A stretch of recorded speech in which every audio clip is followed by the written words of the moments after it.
बिस्मिल्लाहिर्रहमानिर्रहीम, अस्सलाम वालेकुम वरहमतुल्लाहि वबरकातुहू। उम्मीद करता हूँ कि आप सब लोग जो क्लास में बैठे हैं और जो हमारी हाइब्रिड मॉडल में लेक्चर सुन रहे हैं सब खैर वफियत से होंगे और ठीक होंगे। प्रीवियसली जो 2 क्लासेस हमारी हुई थी उसमें हमने जो बेसिक डिस्कशन की थी वो रिगार्डिंग थी कि एक हम सर्विसेज किस किस्म की देते हैं, बीइंग ऑडिट के जो डिपार्टमेंट होता है, बीइंग फर्म हम किन कामों को कर रहे होते हैं, उसके साथ फिर हमारी कुछ नॉन एश्योरेंस सर्विसेज होती हैं वो किस तरीके से परफॉर्म हो रही होती हैं। Along with that there are certain non assurance services, उनको किस तरह से डील करते हैं। हिस्टोरिकल फाइनेंशियल इंफॉर्मेशन की जो एश्योरेंस सर्विसेज होती हैं उसके वो कौन कौन सी होती हैं। फिर other than historical financial information की जो आपकी एश्योरेंस सर्विसेज होती हैं वो कौन कौन सी होती हैं। हमने मिक्स एंड मैच देखा कि being practitioner, being consultant, being auditor हम किस तरह की सर्विसेज अपने क्लाइंट को ऑफर कर सकते हैं। और उसके बाद फिर हमने उसको लिंक किया था अपने सिलेबस के साथ, आइजाज के साथ और अपनी ग्रेड लाइन के साथ। फिर ग्रेड लाइन में फिर हमने हाई रिस्क, मीडियम रिस्क और लो रिस्क एरियाज को डिफाइन किया, उनको डिटरमिन किया। उसके साथ फिर हमने बाकी जो बेसिक आपकी इंफॉर्मेशन थी रिगार्डिंग द सिलेबस उसके बारे में डिस्कशन की। जो उससे अगला लेक्चर था उसके अंदर हमने प्रॉपरली अपने जो ऑडिट के स्टेप्स होते हैं, जो ऑडिट की प्लानिंग किस तरह से होती है, एग्जीक्यूशन किस तरह से होती है, आप फाइनलाइजेशन किस तरह से करते हैं, पोस्ट फाइनलाइजेशन आपको किन फैक्टर्स को देखना पड़ता है, उनके बारे में हमने कंप्लीट डिस्कशन की। आज की जो डिस्कशन है हमारी वो एक बेसिक टॉपिक के रिगार्डिंग है, क्योंकि आज के जो टॉपिक हम करेंगे और जो कल का टॉपिक करेंगे इसके बाद रिस्क असेसमेंट के जो लेक्चर्स हैं जो आपके पोर्टल पे अपलोड भी हो चुके हैं वो फिर वैलिड हो जाएंगे। ये लेक्चर हम तैयार करेंगे, इनको अच्छे तरीके से डिस्कस करेंगे इसके बाद आज की क्लास में और कल की क्लास में। फिर उसके बाद जो लेक्चर्स होंगे वो हमारे सारे के सारे रिस्क असेसमेंट से रिगार्डिंग शुरू हो जाएंगे। तो स्टार्ट आज हम लेंगे जी आइजा 320 से। ये डिस्कस करता है मटेरियलिटी के बारे में। किसके बारे में डिस्कस करते हैं जी? मटेरियलिटी के बारे में। कैफ पे आपने इसके बारे में एक बेसिक अंडरस्टैंडिंग ली हुई है, आपको एक बेसिक इंफॉर्मेशन के बारे में पता है। आज मैं थोड़ा सा एडवांस लेवल पे जाऊंगा, आपको प्रैक्टिकलिटीज के साथ हमारे 320 को डिस्कस करेंगे कि 320 जो मटेरियलिटी का स्टैंडर्ड है ये प्रैक्टिकलिटीज के साथ किस तरह से लिंक होता है। अच्छा, मटेरियलिटी का जो कॉन्सेप्ट है ये तो आपको आइडिया है कि जब हम ऑडिट को प्लान कर रहे होते हैं, जब हम परफॉर्म कर रहे होते हैं और जब हम इवैल्यूएट कर रहे होते हैं, ये 3 स्टेजेस के ऊपर हमें मटेरियलिटी को डिटरमिन करना पड़ता है, प्लानिंग, परफॉर्मेंस और इवैल्यूएशन। अब बात क्या है कि देखें, आप जरा प्रैक्टिकलिटीज के साथ लिंक करें। जब आप क्लाइंट पे जाते हैं, ऑडिट स्टार्ट करते हैं, ऑडिट जब स्टार्ट होता है तो देयर आर 2 पॉसिबिलिटीज, या तो ड्राफ्ट फाइनेंशियल बिल्कुल इनिशियल स्टेज पे होगा या आपके पास ड्राफ्ट फाइनेंशियल स्टेटमेंट नहीं होंगे। तो आपने मटेरियलिटी तो डिटरमिन करनी है। आप मटेरियलिटी डिटरमिन करने के लिए फिर आप करते क्या, प्लानिंग की फिगर्स यूज कर लेते हैं। जब प्लानिंग की फिगर्स की बात करते हैं तो वो आपके पास या तो ड्राफ्ट फाइनेंशियल्स होते हैं या आपके पास जो होती हैं वो आपकी जो क्या कहते हैं इंटरिम फाइनेंशियल्स होते हैं, या अभी तक आपके पास लास्ट ईयर के ही फाइनेंशियल स्टेटमेंट्स मौजूद होते हैं। क्योंकि इंटरिम के ऊपर जब हम बेसिकली प्लानिंग कर रहे होते हैं तो प्लानिंग के ऊपर आपकी जो फिगर्स होती हैं, जो आपकी अमाउंट्स होती हैं वो फाइनलाइज नहीं होती। फॉर एग्जाम्पल अगर किसी कंपनी का ईयर एंड 30 जून है 2022 है तो वो ऑडिट अपना स्टार्ट करवा देती है for example 5th of July से। मैं एग्जाम्पल लेता हूँ, समटाइम 5th ऑफ जुलाई से आपका ऑडिट स्टार्ट हो गया। अब जब 5 जुलाई के ऊपर आप क्लाइंट पे गए तो आपके पास फिगर्स कुछ भी नहीं थी। मटेरियलिटी किस अमाउंट के ऊपर डिटरमिन करें, कैसे डिटरमिन करें, ये तो आपके पास कोई इंफॉर्मेशन नहीं थी। हमारे पास 3 सोर्सेज थे, या तो एग्जिस्टिंग ड्राफ्ट बड़ा ही इनिशियल स्टेज के अंदर without any existing entries by the management available होगा, आप उसको यूज कर लेंगे, या आपके पास इंटरिम फाइनेंशियल्स होंगे। इंटरिम फाइनेंशियल से मुराद क्या है, फॉर एग्जांपल के 9 मंथ के फाइनेंशियल्स होंगे, 11 मंथ के फाइनेंशियल मैनेजमेंट के पास होंगे। आप उनको लेंगे, उनको एक्सट्रापोलेट करेंगे। एक्सट्रापोलेट क्या होता है, जो फिगर्स आपके पास मौजूद होती हैं उसके अंदर आप इंक्रीज का फैक्टर लगा लेते हैं। वो फैक्टर किस तरह से लगाते हैं, और वो सिर्फ इनकम स्टेटमेंट या स्टेटमेंट ऑफ कॉम्प्रिहेंसिव इनकम के आइटम्स पे ही लग सकता है, बाकी आइटम्स पे आपका फैक्टर नहीं लग सकता। तो उसके बारे में डिस्कशन करेंगे वो क्या है। और या फिर हमारे पास अगर इंटरिम फाइनेंशियल्स भी नहीं है तो फिर पिछले साल के फाइनेंशियल्स मौजूद होते हैं, हम उनको बेस बना लेते हैं फॉर द टाइम बीइंग कि हम अपनी प्लानिंग को तो स्टार्ट कर दें। देखिए, मैं ऑडिट को स्टार्ट ही नहीं कर सकता ना जब तक प्लानिंग नहीं होगी। तो प्लानिंग से पहले मुझे मटेरियलिटी को तो डिटरमिन करना पड़ेगा ना। कि मैंने किस एरिया पे कितना काम करना है, कैसे काम करना है, क्यों करना है, मैंने मैं स्टेटमेंट को किस तरह से इवैल्यूएट करना है, वो तो अगली बात है। उससे पहले मैंने अपनी प्लानिंग करनी है। प्लानिंग में कौन सी मटेरियलिटी लेवल से ऊपर फिगर्स हैं, कौन सी मटेरियलिटी लेवल से नीचे फिगर्स हैं, यही चाहिए ना। फिर रिस्क बेस्ड क्राइटेरिया मैंने वहां लगाने हैं। वहां पे कुछ आपके क्वालिटेटिव फैक्टर्स होते हैं, कुछ आपके क्वांटिटेटिव फैक्टर्स होते हैं। तो जनाब हमारे पास ये जो प्लानिंग के ऊपर है, परफॉर्मेंस पे है, या एवेल्यूएशन के ऊपर जो मटेरियलिटी होती है, ये फर्दर हमारे पास दो तरह से होती है जी। या आपके पास ये क्वालिटेटिव होती है, या ये क्वांटिटेटिव होती है। क्वालिटेटिव मटेरियलिटी से मुराद क्या है कि जो बाय नेचर मटेरियल आइटम होते हैं, फॉर एग्जांपल कोई डिस्क्लोजर्स होते हैं, जो प्रेजेंटेशन से रिगार्डिंग आइटम्स होते हैं, वो आपकी क्वालिटेटिव बाय नेचर होते हैं। या जो आपकी ऐसी मिसस्टेटमेंट्स जो किसी डिसीजन को रिवर्स कर देती हो बाय द माइन्यूट अमाउंट, वो भी आपके लिए मटेरियल बाय नेचर होती है। फॉर एग्जांपल मुझे बैंक की तरफ से एक कोवेनेंट है, बैंक कोवेनेंट का पता है ना, बैंक से जब लोन लिया जाता है तो बैंक कुछ शराइत रखता है उसके साथ, उस शराइत में उन शराइत को कहा जाता है कोवेनेंट्स। अब फॉर एग्जांपल बैंक के जो कोवेनेंट हैं, कोवेनेंट्स ने शर्त रखी है, वो रखी है जी करंट रेशियो आपकी 1:1 होनी चाहिए। करंट रेशियो क्या होना चाहिए? 1:1 होनी चाहिए। अगर आपकी 1:1 नहीं होगी तो कोवेनेंट क्या हो जाएगा? ब्रीच हो जाएगा। जब कोवेनेंट ब्रीच होता है तो loan is repayable on the demand, यानी कि जब वो आपसे लोन मांगेगा आपको उसको पे करना पड़ेगा। तो जब मुझे उसको उसी वक्त पे करना पड़ेगा तो वो बाय नेचर बेसिकली उसकी क्लासिफिकेशन जो है वो चेंज हो जाएगी। अब वो नॉन करंट लायबिलिटी से किस में आ जाएगा? करंट लायबिलिटी में आएगा। जब एक लोन करंट लायबिलिटी में आएगा तो क्या मेरे पास इतने कैश फ्लोज हैं कि मैं उसको पे कर सकूं? मेरे पास कैश फ्लोज तो नहीं होंगे। जब मुझे कैश फ्लो की शॉर्टेज होगी तो फिर बैंकर क्या करेगा? बैंकर मेरे खिलाफ वाइंडिंग अप के लिए कोर्ट में चला जाएगा। जब मैं पेमेंट नहीं कर सकूंगा तो अल्टीमेटली कंपनी वाइंड अप हो जाएगी, कंपनी क्लोज हो जाएगी। तो इतना बड़ा इशू है ये क्लासिफिकेशन के मैटर का, जो आपको बेसिकली देखना होता है। अब फॉर एग्जांपल करंट रेशियो 1:1 आपने मेंटेन करनी थी। कंपनी की जो करंट रेशियो आ रही थी 0.99:1 आ रही थी, मींस कि यानी कि बड़ा माइन्यूट डिफरेंस था जिसकी वजह से क्लासिफिकेशन आपकी चेंज हो रही थी। अब फॉर एग्जांपल मैनेजमेंट ने क्या किया, कुछ आपने जो नॉन करंट एसेट्स थे, फॉर एग्जांपल उन्होंने कोई एडवांस फॉर लैंड दिया हुआ था, कोई लैंड परचेज करने, उसके लिए उन्होंने एडवांस दिया हुआ था, उसको नॉन करंट एसेट्स के अंदर, प्रॉपर्टी प्लांट इक्विपमेंट के अंदर, अपने शेड्यूल एपी के अंदर दिखाया हुआ था। अब मैनेजमेंट ने कहा कि अगर मैं इस लोन को, फॉर एग्जांपल 10 मिलियन का लोन था, मैनेजमेंट कहती है इस 10 मिलियन के लोन को अगर हम नॉन करंट में से करंट एसेट में दिखा देते हैं तो मेरी करंट रेशियो क्या हो जाएगी? इंप्रूव हो जाएगी, क्योंकि करंट एसेट बढ़ जाएंगे। जब करंट एसेट बढ़ेंगे तो करंट रेशियो मेरी 1:1 एटलीस्ट हो जाएगी। अब मेरी जो मटेरियलिटी है बेशक 100 मिलियन की है, मेरी मटेरियलिटी बेशक 100 मिलियन की है, ये अमाउंट 10 मिलियन की है जो मटेरियलिटी से छोटी है, लेकिन इस अमाउंट की वजह से एक डिसीजन चेंज हो जाता है। वो क्या है? एक लोन लायबिलिटी की क्लासिफिकेशन का डिसीजन चेंज होता है। अब यहां पे मैं बाय अमाउंट नहीं देखूंगा, क्लासिफिकेशन बाय अमाउंट मेरी मटेरियल है, यहां पे मैं देखूंगा बाय नेचर मटेरियल है अमाउंट ही, लेकिन बाय नेचर मटेरियल होगी है। इस तरह फॉर एग्जांपल अगर बैंक से लोन लेने जाते हैं, बैंक कहता है कि आपको इक्विटी चाहिए, इक्विटी आपकी कम से कम 3 टाइम्स होनी चाहिए, यानी कि आप जितना लोन लेना उसके 3 टाइम आपकी क्या होनी चाहिए? इक्विटी होनी चाहिए। अब मुझे पता है कि मेरी इक्विटी जा रही है 2.99 टाइम्स और बैंक इसको एक्सेप्ट नहीं कर रहा। बैंक कहता है कम से कम आप इसको और बढ़ा के लेके आए। मेरे पास ऑप्शन नजर नहीं आती, मैं कहता हूँ अपने वैल्यूएटर को बुलाता हूँ, मैं कहता हूँ कि आप जो है ना, ये पुरानी रिपोर्ट है, इस रिपोर्ट को इग्नोर करो और नई रिपोर्ट को मुझे बना दो जिसमें ना इतने से वैल्यूएशन बढ़ा दो।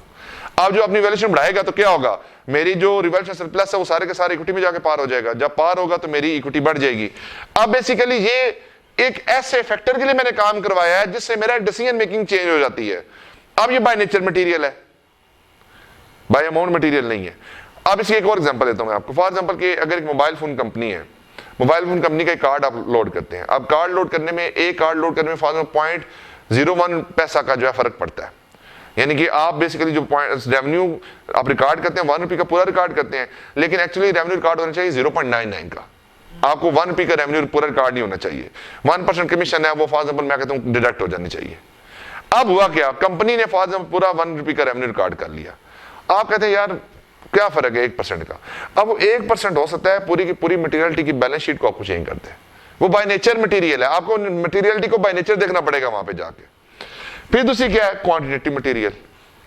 अब बाय अमाउंट मटेरियल की बात होती है। अब बाय अमाउंट जो मटेरियल होती हैं, देखें कुछ caption of the financial statement होते हैं जिनके कैरेक्टरिस्टिक्स की वजह से वो मटेरियल होते हैं, और कुछ ऐसे कैप्शन होते हैं जो अमाउंट की वजह से मटेरियल होते हैं। फॉर एग्जांपल रिलेटेड पार्टी की ट्रांजैक्शन है, वो बाय नेचर मटेरियल होंगी या बाय अमाउंट मटेरियल होंगी? बाय नेचर मटेरियल होंगी, क्योंकि रिलेटेड पार्टीज है ना, someone is in position of influence to the company, तो कुछ ऐसे बंदे हैं जो मेरे ऊपर इन्फ्लुएंस कर सकते हैं, तो मुझे वहां पे क्या देखना पड़ेगा, मुझे वहां पे बाय नेचर देखना पड़ेगा कि भाई बाय नेचर वहां पे मटेरियलिटी क्या है, वहां पे bye amount materiality is less relevant. अब दो तरह की मटेरियलिटीज होती हैं, एक क्वालिटेटिव मटेरियलिटी होती है और एक क्वांटिटेटिव मटेरियलिटी होती है। अब आप सबसे पहले प्लानिंग पे अपनी मटेरियलिटी को डिटरमिन करते हैं, फिर एक परफॉर्मेंस के लिए मटेरियलिटी डिटरमिन करते हैं, और फिर एक फाइनलाइजेशन पे जब जाते हैं तो स्टेटमेंट को एवेलुएट करने के लिए आप एक अपनी मटेरियलिटी को डिटरमिन करते हैं। अब इसकी डिस्कशन हम करते हैं कि मटेरियलिटी की जो डेफिनेशन है वो तो नहीं बताऊंगा मैं आपको, मटेरियलिटी का फार्मूला मैं आपको बताता हूं कि मटेरियलिटी डिटरमिन किस तरह से होती है। तो मुझे 3 लेवल्स के ऊपर मटेरियलिटी को डिस्कस करना है। अब जब प्लानिंग के ऊपर है या फाइनलाइजेशन के ऊपर है, देखें दो फैक्टर्स आप देखें, प्लानिंग, फाइनलाइजेशन। अब दोनों में फर्क क्या है? देखें इन दोनों केसेस के अंदर फार्मूला सेम होगा। फार्मूला क्या होता है जी? फार्मूला होता है जी financial statement level of materiality is equal to benchmark multiply by rate। ये आप इधर देखें, लिख लीजिएगा, कोई मसला नहीं, तस्वीर बना लीजिएगा बेशक बाद में।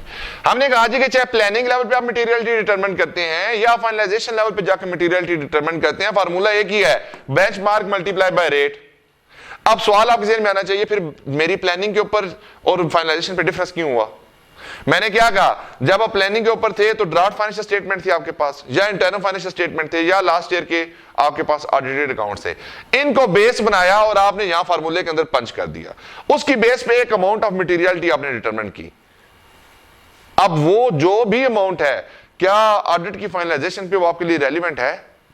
नहीं। क्यों रेलिवेंट नहीं है? देखें, अब जब आप ड्राफ्ट फाइनेंशियल स्टेटमेंट के स्टेज पे थे तो इसमें कुछ अकाउंटिंग एंट्रीज मैनेजमेंट ने सजेस्ट की होंगी, वो इनकॉर्पोरेट हुई होंगी। कुछ ऑडिटर की प्रपोज्ड एडजस्टमेंट्स थी, वो इनकॉर्पोरेट हुई होंगी। कुछ मैनेजमेंट ने अपने एडिशनल अकाउंटिंग मैटर्स को बीच में इनकॉर्पोरेट किया होगा। तो अब जो बेंचमार्क की फिगर थी, जो प्लानिंग पे डिटरमिन की थी, वो डिफरेंट है, और वही बेंचमार्क की फिगर जब फाइनलाइजेशन को देखता हूं तो वो डिफरेंट है। अब अगर मैं प्लानिंग की फिगर को ही लेता हूं, उसकी बेस के ऊपर ही अपनी मैं स्टेटमेंट को, अनकरेक्टेड स्टेटमेंट को एलिवेट करता हूं, तो मेरा डिसीजन मेकिंग गलत हो जाएगी। तो फिर मुझे करना क्या पड़ेगा? मुझे अपनी प्लानिंग की फिगर्स को, यानी कि बेंचमार्क को रिवाइज करना पड़ेगा। बेंचमार्क कौन से लेना पड़ेगा? फाइनलाइजेशन के स्टेज पे जो मेरे जो फाइनेंशियल्स हैं उसकी फिगर को मैं यहां पे यूज करूंगा और मैं अपनी फाइनलाइजेशन की मटेरियलिटी को कैलकुलेट करूंगा। फिर मैं कंपेयर करूंगा। फिर क्या कंपेयर करूंगा? Planning versus finalisation. अब अगर फॉर एग्जांपल फाइनलाइजेशन पे जाके मटेरियलिटी आपकी कम हो जाती है, यानी कि मेरी फाइनलाइजेशन की फिगर पे मटेरियलिटी कम है और प्लानिंग के स्टेज के ऊपर मटेरियलिटी ज्यादा है, अब बताएं कि मुझे क्या करना पड़ेगा? मैंने प्लानिंग पे जो मटेरियलिटी डिटरमिन की थी, फाइनलाइजेशन पे जाके वो कम हो गया, जरा बेंचमार्क नीचे आ गया। जब बेंचमार्क नीचे आया तो मटेरियलिटी की फिगर भी नीचे आ गई। जब मटेरियलिटी की फिगर नीचे आई तो क्या मसला बना? आप देखें, दो काम हुए। एक तो जो मैं स्टेटमेंट को वैल्यूएट करूंगा वो मैं न्यू मटेरियलिटी की बेस पे करूंगा जो मैंने फाइनलाइजेशन की स्टेज पे फाइनलाइज की है। दूसरा पॉइंट, जो मेरे nature, timing and extent of the audit procedure थी, जो मैंने प्लानिंग लेवल के ऊपर अपनी प्लानिंग की थी, उस प्लानिंग में मैंने एक अमाउंट को मटेरियल कंसीडर किया था, उसके हिसाब से मैंने अपनी रिस्क असेसमेंट की थी, उसके हिसाब से मैंने उस रिस्क असेसमेंट के अगेंस्ट अपने ऑडिट अप्रोच बनाई थी। वो ऑडिट अप्रोच में मैंने प्रोसीजर डिजाइन किए थे, मैंने सैंपलिंग का एरिया देखा था, मैंने ट्रांजेक्शन को सिलेक्ट किया था, मैंने ऑडिट एविडेंस को ऑब्टेन किया था। वो सारे का सारा क्या करना पड़ेगा? मुझे रिवाइज करना पड़ेगा। रिवाइज करना पड़ेगा। बेटा मटेरियलिटी कम होगी है ना, तो अब छोटी अमाउंट मटेरियल है तो सैंपल साइज भी बढ़ जाएंगे। अब जो छोटी अमाउंट है वो भी रिस्की हो जाएगी, आपके ऑडिट प्रोसीजर की एक्सटेंट है ज्यादा हो जाएगी। तो आपको क्या करना पड़ेगा? ज्यादा काम करना पड़ेगा। Nature, timing and extent of the audit procedure आपको चेंज करने पड़ेंगे, और हो सकता है आपको अपने रिस्क असेसमेंट प्रोसीजर सारे के सारे ही रिवाइज करने पड़ जाए। अगर आपकी प्लानिंग पे मटेरियली चेंज हो जाए फाइनलाइजेशन पे जाके, वो क्यों चेंज होगी? जब बेंचमार्क आपका चेंज हो जाएगा। बात समझ आई आपको? दूसरी ऑप्शन क्या है? आपकी प्लानिंग के ऊपर मटेरियलिटी कम थी। प्लानिंग पे मटेरियलिटी क्या थी जी? कम थी, और फाइनलाइजेशन पे जाके बेंचमार्क बढ़ गया तो मटेरियलिटी क्या हो गई, ज्यादा हो गई। अब आप जो स्टेटमेंट को वैल्यूएट करेंगे वो तो इसकी बेस पे ही करेंगे, लेकिन आपको अब अपने जो प्रोसीजर एक दफा परफॉर्म करनी है, प्रैक्टिकली बात करूं मेरे मुताबिक उसको दोबारा रिवाइज करने की जरूरत नहीं है, क्योंकि ऑलरेडी आपने कम मटेरियलिटी पे ज्यादा काम कर लिया हुआ है। तो मेरा नहीं ख्याल कि अपनी एफर्ट्स को दोबारा आप लगाएं उसको फिर और उसके जो प्रोसीजर उसको रिवाइज करने के लिए, क्योंकि ऑलरेडी ज्यादा काम किया हुआ है, आप कंजर्वेटिव अप्रोच पे थे तो कोई मसला नहीं है। डन होगी जी बात। तो अगर प्लानिंग पे मटेरियलिटी कम थी, फाइनलाइजेशन पे ज्यादा हो जाती है, तो आपको अपनी स्टेटमेंट इस बेसिस पे करते रहें, अपने फर्दर प्रोसीजर को चेंज करने की जरूरत नहीं है। ये मेरी अंडरस्टैंडिंग है प्रैक्टिकल अप्रोच को सामने रखते हुए, प्रैक्टिकल टेस्ट को सामने रखते हुए, क्योंकि टाइम भी ज्यादा लगेगा, एफर्ट्स भी ज्यादा लगेंगी और बल्कि ऑडिट एविडेंस कम करने पड़ेंगे, तो करने की जरूरत नहीं है। अब आपके ज़हन में सवाल आना चाहिए, ये तो financial statement level of materiality है, ये तो पूरी की पूरी फाइनेंशियल स्टेटमेंट लेवल की है, ये किसी एक हेड की तो नहीं है, किसी एक एरिया की तो नहीं है, किसी एक एरिया पे काम करने की तो नहीं है। यहाँ पे स्टैंडर्ड आपको ये अलाउ करता है कि जो financial statement level of materiality है, ये आप मुख्तलिफ एरिया के लिए मुख्तलिफ भी डिटरमिन कर सकते हैं। फॉर एग्जाम्पल मैं कहता हूं कि रेवेन्यू के अंदर मुझे रिस्क ज्यादा नजर आता है, तो ये जो बेंचमार्क है मैं अपने मटेरियलिटी लेवल को कम कर सकता हूं। मैं कह सकता हूं जी कि जितनी मटेरियलिटी निकलेगी इसके ऊपर 80% का डिस्काउंट फैक्टर लगा दूंगा मैं, यानी कि मैं क्या करूंगा, multiply by 80% for example revenue के लिए। अब मैंने क्या किया, मैंने एक स्पेसिफिक एरिया के लिए स्पेसिफिक मटेरियलिटी भी निकाल ली।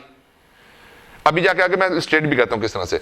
अब इसमें हुआ क्या, फिर आपके ज़हन में सवाल आएगा कि यार आप परचेज पे काम करते हैं, आप रिसीवेबल पे काम करेंगे, आप पेबल पे काम करेंगे, ये जो है वो पीछे लड़का बैठा हुआ ये पीपी पे काम करेगा। अब हर एक के ज़हन में है मैंने सैम्पलिंग किस तरह से करनी है, मैंने अपने प्रोसीजर किस तरह से डिजाइन करने हैं, किस हद तक मैंने उसमें से सिलेक्शन करनी है आइटम्स की। अब आपके ज़हन में सवाल आएगा ना, वो इस मटेरियलिटी की बेस पे तो नहीं हो सकता। फॉर एग्जांपल आपने कहा कि मेरी जो financial statement level of materiality है वो 100 मिलियन की है, अब 100 मिलियन की है, अब मैं मटेरियल आइटम पे काम करता हूं, मैं कहता हूं मेरा जो डेटर्स हैं वो 80 मिलियन के हैं, मेरा जो कैश एंड बैंक है वो 10 मिलियन का है, मेरा जो ट्रेड पेबल है वो 70 मिलियन के हैं। अब देखें इंडिविजुअल कैप्शन इस टोटल मटेरियलिटी से कम है, इफेक्टिवली मुझे तो काम ही नहीं करना चाहिए, ना इस पे काम करना चाहिए, ना इस पे काम करना चाहिए, ना इस पे काम करना चाहिए, क्योंकि मेरी मटेरियलिटी क्या है, ज्यादा है, मेरी कैप्शन की वैल्यू कम है। अब यहां पे रिस्क क्या है कि there could be certain items जहां पे मेरे प्रोसीजर ही नहीं लग रहे होंगे, जहां पे मेरा काम ही नहीं हो रहा होगा, तो फिर कहा जाता है कि आप परफॉर्मेंस मटेरियलिटी को डिटरमिन करें। क्या करें, परफॉर्मेंस मटेरियलिटी, वो हमेशा क्या होगी, financial statement level of materiality से कम होगी। उससे क्या होगा, रिस्क जो है कि अनऑडिटेड आइटम्स रह जाएंगे, वो रिस्क क्या हो जाएगा आपका, कम हो जाएगा। फॉर एग्जाम्पल मैं कहता हूं जी वो किस तरह से निकलेगी, आपकी फिर दूसरा फार्मूला था परफॉर्मेंस मटेरियलिटी का,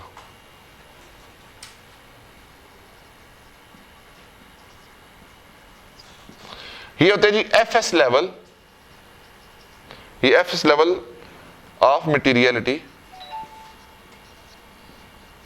मल्टीप्लाई बाय 50% टू 70%। हम क्या करते हैं, अपनी financial statement level of materiality को 50% तक कम कर देते हैं। उससे होगा क्या, फॉर एग्जाम्पल 100 मिलियन मैंने अपनी टोटल मटेरियलिटी डिटरमिन की थी, तो परफॉर्मेंस मटेरियलिटी कितनी होगी, एग्जांपल के तौर पर मल्टीप्लाई बाय 50% कर लेना तो 50 हो गई। अब बताएं परफॉर्मेंस मटेरियलिटी कितनी है, डेटर की वैल्यू कितनी है, अब इसके अंदर आपका काम शुरू हो गया, ये करना पड़ेगा काम। 50 मिलियन है, ये कितनी है, 70 मिलियन काम करना पड़ेगा। 50 मिलियन है, 10 मिलियन में एग्जांपल तो एक्सपेंसेस हैं, इसके ऊपर आप बेशक सैंपलिंग ना करें, इसके ऊपर बेशक आप सैंपलिंग ना करें। अब जब आपने सैंपलिंग करनी होती है, बेटा प्रैक्टिकल एक चीज सुन ले, जब आपने किसी एरिया पे सैंपलिंग करनी होती है, you have to check the performance materiality with the caption. अगर आपकी जो परफॉर्मेंस मटेरियलिटी है that is greater than caption value, then आपको नो नीड ऑफ सैंपलिंग, आपको सैंपलिंग करने की जरूरत ही नहीं है, means no test of detail. अब टेस्ट डिटेल कब करने पड़ेंगे, when performance materiality is less than caption of financial statement. For example आपने रेवेन्यू पे काम करना है, तो रेवेन्यू का फिगर 80 मिलियन की है, तो परफॉर्मेंस मटेरियलिटी कितनी है, 50 मिलियन की। Performance materiality is less then the revenue value, तो क्या करेंगे, 80 मिलियन पे काम करेंगे। बात समझ आती है आपको।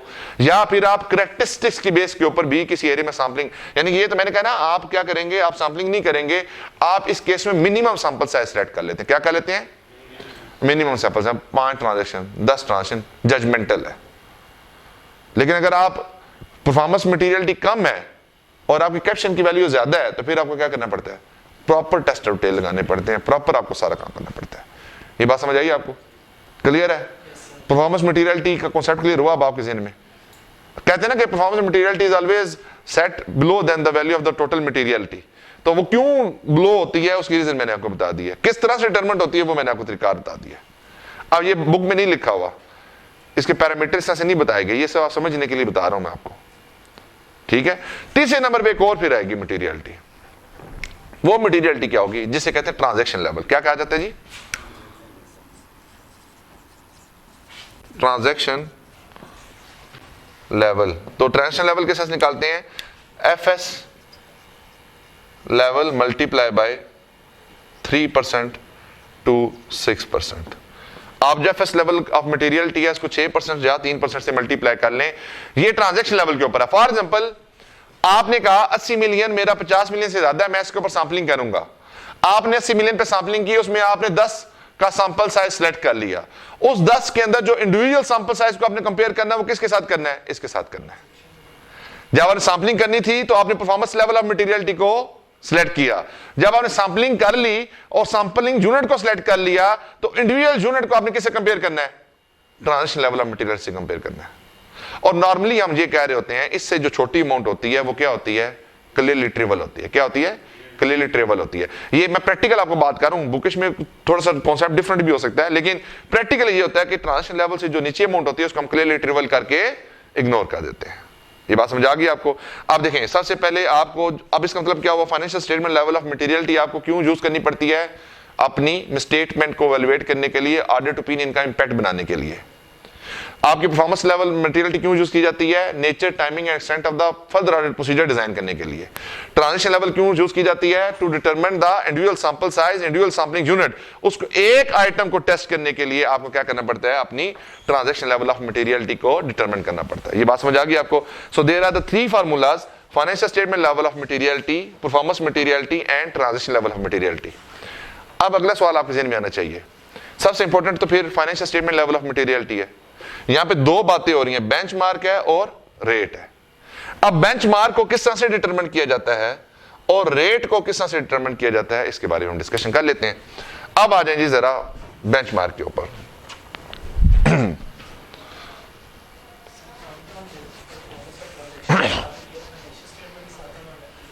देखिए पहले financial statement level of materiality निकालनी पड़ेगी आपको। वो जो अमाउंट निकलेगी उसको फिर आप अपनी परफॉर्मेंस मटेरियलिटी में और ट्रांजैक्शन लेवल ऑफ मटेरियलिटी में यूज करेंगे। करेंगे क्या? इसको रिड्यूस कर देंगे। कितने परसेंट तक? 50 से 70% तक। अब मैं बताता हूं कब 50% यूज करना है, कब 70% यूज करना है, फिर 3 to 6% क्यों यूज करना है, कैसे यूज करना है, अभी इसकी डिस्कशन करते हैं। तो इंपॉर्टेंट बात क्या है कि आपने financial statement level of materiality को डिटरमिन करना है। जब भी किसी क्लाइंट पे आपने जाना है, उसको किस तरह से डिटरमिन किया जाता है? बेंचमार्क को रेट से मल्टीप्लाई किया जाता है तो financial statement level of materiality आपकी निकल आती है। अब बेंचमार्क की जो सिलेक्शन होती है वो किस तरह से होती है उसके बारे में हम डिस्कशन को कर लेते हैं।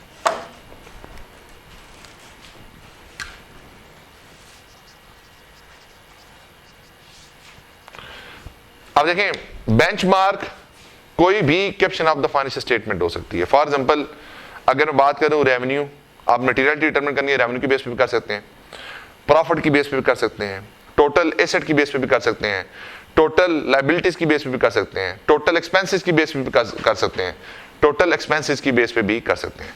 अब आपके ज़हन में सवाल आना चाहिए कि मैं ये बेंचमार्क कब यूज करूंगा। फॉर एग्जाम्पल मैं बात करता हूँ मेरे पास 2 तरह के बेंचमार्क हैं,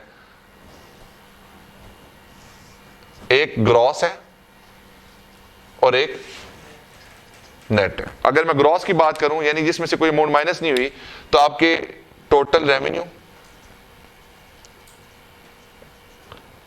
टोटल एक्सपेंसेस, टोटल एसेट्स, ये क्या है आपके? ये ग्रॉस बेंचमार्क है, यानी कि टोटल वैल्यूज की बेस पे। तो नेट फिर क्या होंगे? प्रॉफिट बिफोर टैक्स और इक्विटी। ठीक है, ये बेंचमार्क है। अब अगला सवाल आता है कि मैंने कब कौन सा बेंचमार्क को यूज करना है। सबसे पहले आप देखते हैं नेचर ऑफ द एंटिटी। क्या देखते हैं जी?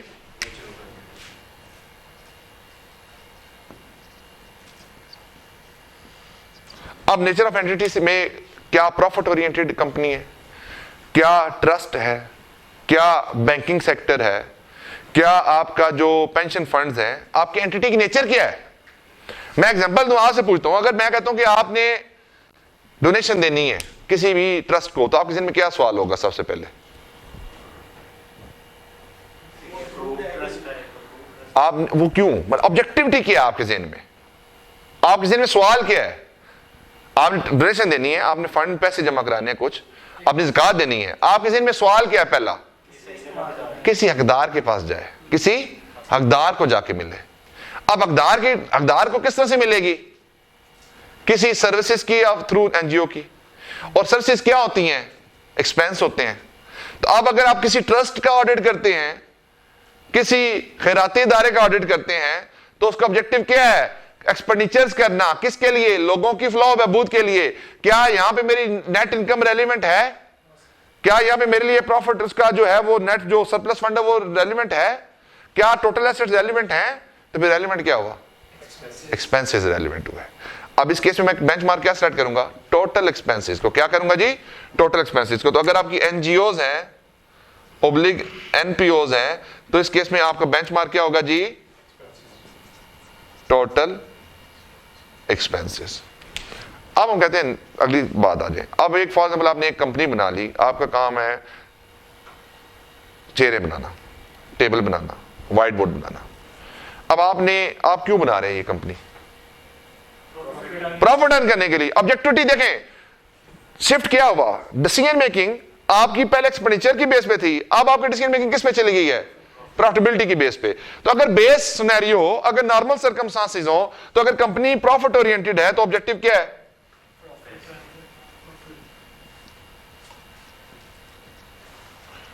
प्रॉफिट ओरिएंटेशन में फर्दर दो आपको फर्दर डिवाइड करना पड़ेगा।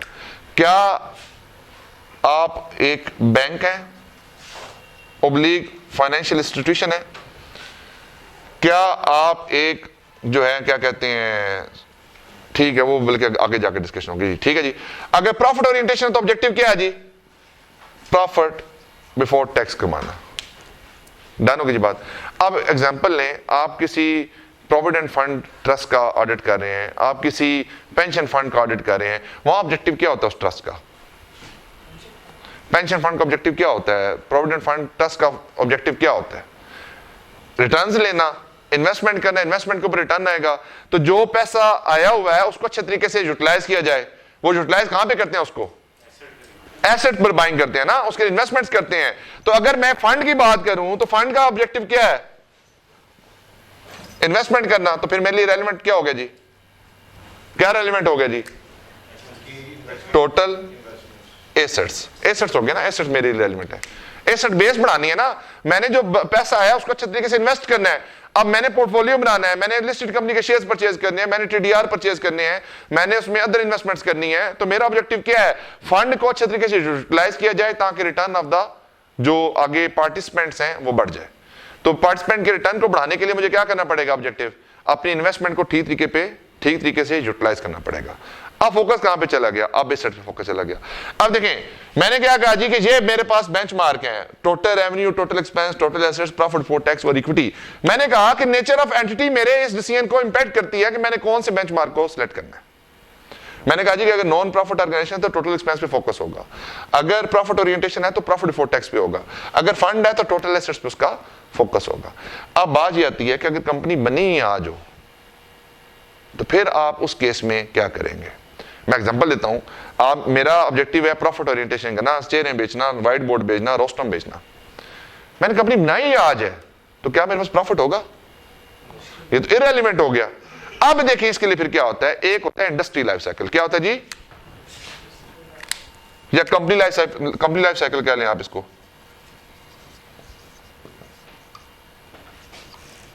कंपनी लाइफ साइकिल क्या होता है जी?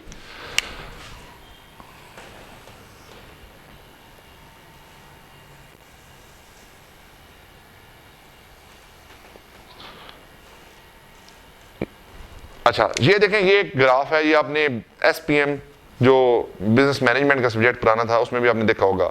कैफ में अगर आपने बीएमबीएस पढ़ा उसमें भी आपने इंडस्ट्री लाइफ साइकिल देखा होगा। कोई भी कंपनी है वो पहले स्टार्ट होती है, फिर ग्रोथ में जाती है, फिर मैच्योर हो जाती है, फिर डिक्लाइन होती है, फिर एंड हो जाती है। ये एक कंपनी का लाइफ साइकिल होता है। यानी कि कंपनी बनी, कंपनी ने ग्रो किया, मैच्योरिटी फेज आया, डिक्लाइन हुआ और कंपनी बंद हो गई। ये क्या है? कंपनी का लाइफ साइकिल है। हमने इनिशियल अंडरस्टैंडिंग क्या ली थी कि बेंचमार्क हमारा जो होता है वो हम देखते हैं कि ऑब्जेक्टिविटी क्या है। हमने ऑब्जेक्टिविटी यहां पे क्या डिस्कस की थी? Profit orientation. उसकी बेस पे हमने क्या डिस्कस किया? Profit before tax. अब मुझे चीज बताएं, जब कंपनी स्टार्ट हुई है, इस वक्त कंपनी स्टार्टअप के फेज में क्या रेवेन्यू होगा? क्या एक्सपेंसेस होंगे? क्या प्रॉफिट होगा? होगा क्या? फिर इक्विटी तो लग गई, पैसा आया, पैसा तो लग गया। पैसा लगा कहां पे? आज आप डिसीजन कहते हैं, फादर मैं कहता हूं आपने एक मुर्गी खाना बनाना है, एक पोल्ट्री फार्म बनाना है, एक लेयर फार्म बनाना है। आज आपको मैं देता हूं 10 मिलियन रुपीस। आपका फोकस 10 मिलियन पे होगा या 10 मिलियन की यूटिलाइजेशन पे होगा? देखो ना, आप डिसीजन मेकर है ना। आप क्या 10 मिलियन के ऊपर क्या 10 मिलियन सेफ में रख लेंगे, बैंक में रखवा देंगे, किसी ऑब्जेक्टिविटी आपका उससे प्लान लगाना है, उसके ऊपर रिटर्न भी ले लेंगे, तो वो ऑब्जेक्टिव नहीं है। ऑब्जेक्टिव क्या है? उसके थ्रू प्लान लगाना। आपने अपनी वेल्थ को मैक्सिमाइज करना है। कब करेंगे? जब प्लान लगेगा, प्लांट ऑपरेशन करेगा तो फिर आपको पैसे मिलेंगे। ऑब्जेक्टिविटी किस पे है मेरी? एसेट्स को बिल्डअप करने पे है। यहां पे स्टार्ट में क्या मेरे पास प्रॉफिट है? नहीं। क्या रेवेन्यू है? नहीं। क्या एक्सपेंसेस हैं? नहीं है। क्या फिर? एसेट्स। तो अब देखें ऑब्जेक्टिविटी क्या है? प्रॉफिट अर्न करना। लेकिन यहां पे प्रॉफिट अर्न नहीं हो सकता। यहां पे फोकस किस पे चला गया? टोटल एसेट्स पे चला गया। किस पे चला गया जी? टोटल। बेटा मैं बताता हूं, एक मिनट ठहरो, मुझे चीज बताओ। I16 पढ़ा है? I16 पढ़ा है? जब आप कैपिटल एक्सपेंडिचर्स कर रहे होते हैं तो उसमें कौन कौन से एक्सपेंडिचर आप कैपिटलाइज कर रहे होते हैं? अब एक कंपनी शुरू में बनी है, आप मुझे पहले जवाब दो। अब कंपनी शुरू में बनी है, क्या उसके पास एडमिन एक्सपेंसेस होंगे? अब जब एडमिन डिपार्टमेंट ही नहीं है तो एडमिन एक्सपेंस नहीं है। क्या उसके पास मार्केटिंग एक्सपेंस होंगे? क्या उसके पास कॉस्ट ऑफ सेल होगी? फिर क्या होगा? प्लांट ही होगा ना। अब मैंने एक टेक्नीशियन हायर किया हुआ, टेक्नीशियन की सैलरी किधर जाएगी? प्लांट में। मेरे विजिट्स होते हैं, वो पैसे कहां जाएंगे? प्लांट में कैपिटलाइज होंगे। तो एक्सपेंस तो था ही नहीं। जब एक्सपेंस नहीं था तो क्या एक्सपेंस यहां पे रेलेवेंट है? तो रेलेवेंट फिर क्या हुआ? Total asset. क्योंकि यहां पे आपकी कैपिटलाइजेशन हो रही है सब चीजों की। प्रॉफिट लॉस अकाउंट में बड़े माइनर किस्म के एक्सपेंसेस आ रहे हैं, बड़ी थोड़ी अमाउंट के एक्सपेंसेस आ रहे हैं जो डिपिक्ट नहीं करते एक्चुअल पोजीशन को। तो हमारे लिए रेलेवेंट क्या हो गया? टोटल एसेट्स हो गया। अब कंपनी लग गई, कंपनी का प्लांट भी कैपिटलाइज हो गया। कंपनी ने क्या ऑपरेशन स्टार्ट कर दिए। कंपनी जब ऑपरेशन स्टार्ट करती है, नई कंपनी बनती है। अब आप लोग भी माशाल्लाह आर्टिकल कंप्लीटेड है या किसी के आर्टिकल कंप्लीट नहीं है तो आर्टिकल कर रहा है, तो मुझे एक चीज बताएं, आप जब नई कंपनी बनती है तो उसमें एक्सपेंसेस क्या कंट्रोल्ड होते हैं? क्या स्टैंडर्ड कॉस्टिंग हमारी कंप्लीट होती है? क्या हमें अब नॉर्मल लॉसेस के बारे में पता होता है? नहीं पता होता। क्या आपको मार्केटिंग कंपेन नहीं करनी पड़ती? क्या आपको बिजनेस को ग्रो नहीं करना पड़ता? तो बताएं, जब हम ग्रो स्टेज पे हैं तो प्रॉफिट होंगे? मुश्किल है। हो भी सकते हैं लेकिन होंगे कितने? माइनर अमाउंट के। तो क्या मेरे लिए प्रॉफिट जहां स्टेज पे रेलेवेंट है? क्या आज मैं जो बिजनेस सेटअप किया था ग्रोथ फेज में, मैं क्या पैसा निकालने की कोशिश करूंगा वहां से? मेरा ऑब्जेक्टिव क्या है? अपने बिजनेस को एक्सपेंड करना, अपनी मार्केट में पेनिट्रेट करना, नई मार्केटिंग स्ट्रेटजीज को लेके आना। उसके लिए क्या करना पड़ेगा? मार्केटिंग एक्सपेंस भी बियर करने पड़ेंगे। आज मेरे ऑपरेशन मैच्योर नहीं है, मेरे एब्नॉर्मल लॉसेस की रेशियोज भी ज्यादा हैं, प्रॉफिटेबिलिटी मेरी ऑटोमेटिकली कम है। आज के दिन पे मेरे पास कॉस्टिंग का मैकेनिज्म भी नहीं मौजूद। मैं अपनी जो इन्वेंटरीज को प्रॉपर इवैल्यूएशन भी नहीं कर पाता। जब नहीं कर पाऊंगा तो ऑटोमेटिकली प्रॉफिट पे मेरा फोकस आज नहीं है। तो फिर मेरा फोकस किस पे है? एसेट तो खत्म हो गए, एसेट तो कैपिटलाइज हो चुके हैं। अब देखें, बिजनेस का जो ऑब्जेक्टिव था, आप इन्वेस्टर थे, जब प्लांट लग रहा था तो आपका फोकस एसेट्स पे था। प्लांट लग गया, फोकस किस पे होगा आपका? रेवेन्यू को मैक्सिमाइज करने पे। किस पे होगा?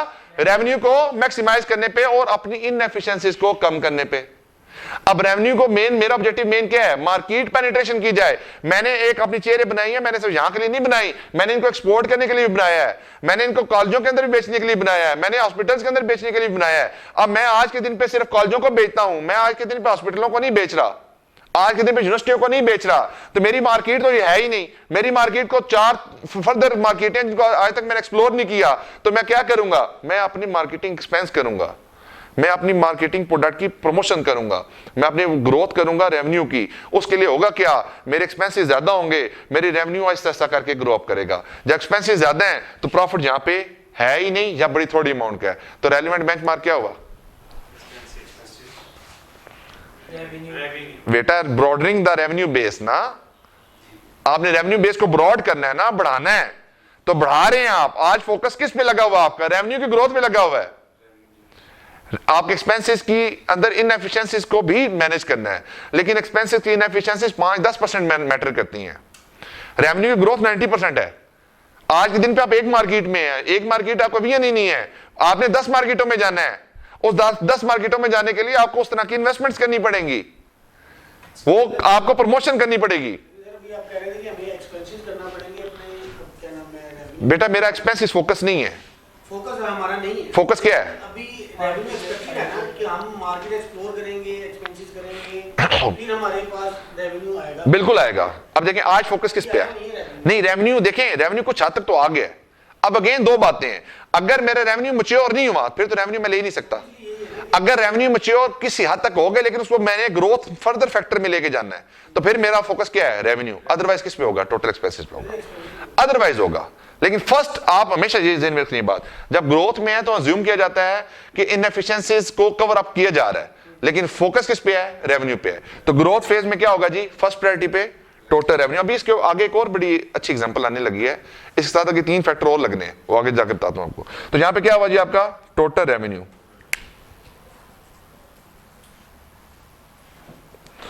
अब जब ग्रोथ थी, ग्रोथ आपने अचीव कर ली, तो उसके बाद किस फेज पे आ गया आप, मैच्योरिटी। अब क्या फेज है, अब आपका नॉर्मल फेज है जो एक कंपनी चाहती होती है। तो यहां पे क्या फोकस होगा, प्रॉफिट फोकस होगा।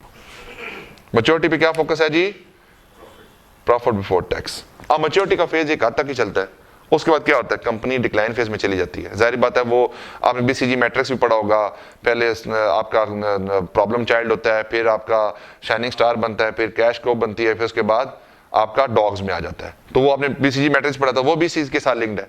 अब कंपनी मैच्योरिटी फेज में एक हद तक ही सस्टेन करेगी, जब तक मैच्योरिटी में आप प्रॉफिट को ही ले सकते हैं। उसके बाद आपके ऑटोमेटिकली प्रॉफिट डिक्लाइन होना शुरू हो जाएंगे।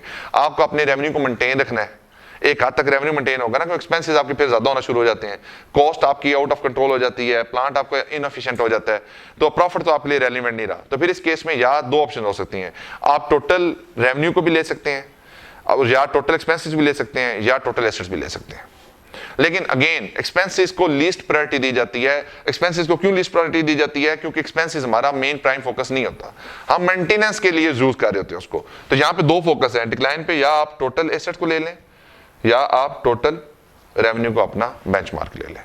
और जब कंपनी एंड ऑपरेशंस पे होती है तो फिर कंपनी के पास कुछ नहीं होता, नए एसेट्स होते हैं, एसेट्स आपने बेचने होते हैं और लायबिलिटीज को आपने पे ऑफ करना होता है। तो अल्टीमेटली आपके ऑपरेशन होते नहीं है, तो equity is best suitable option for the benchmark selection.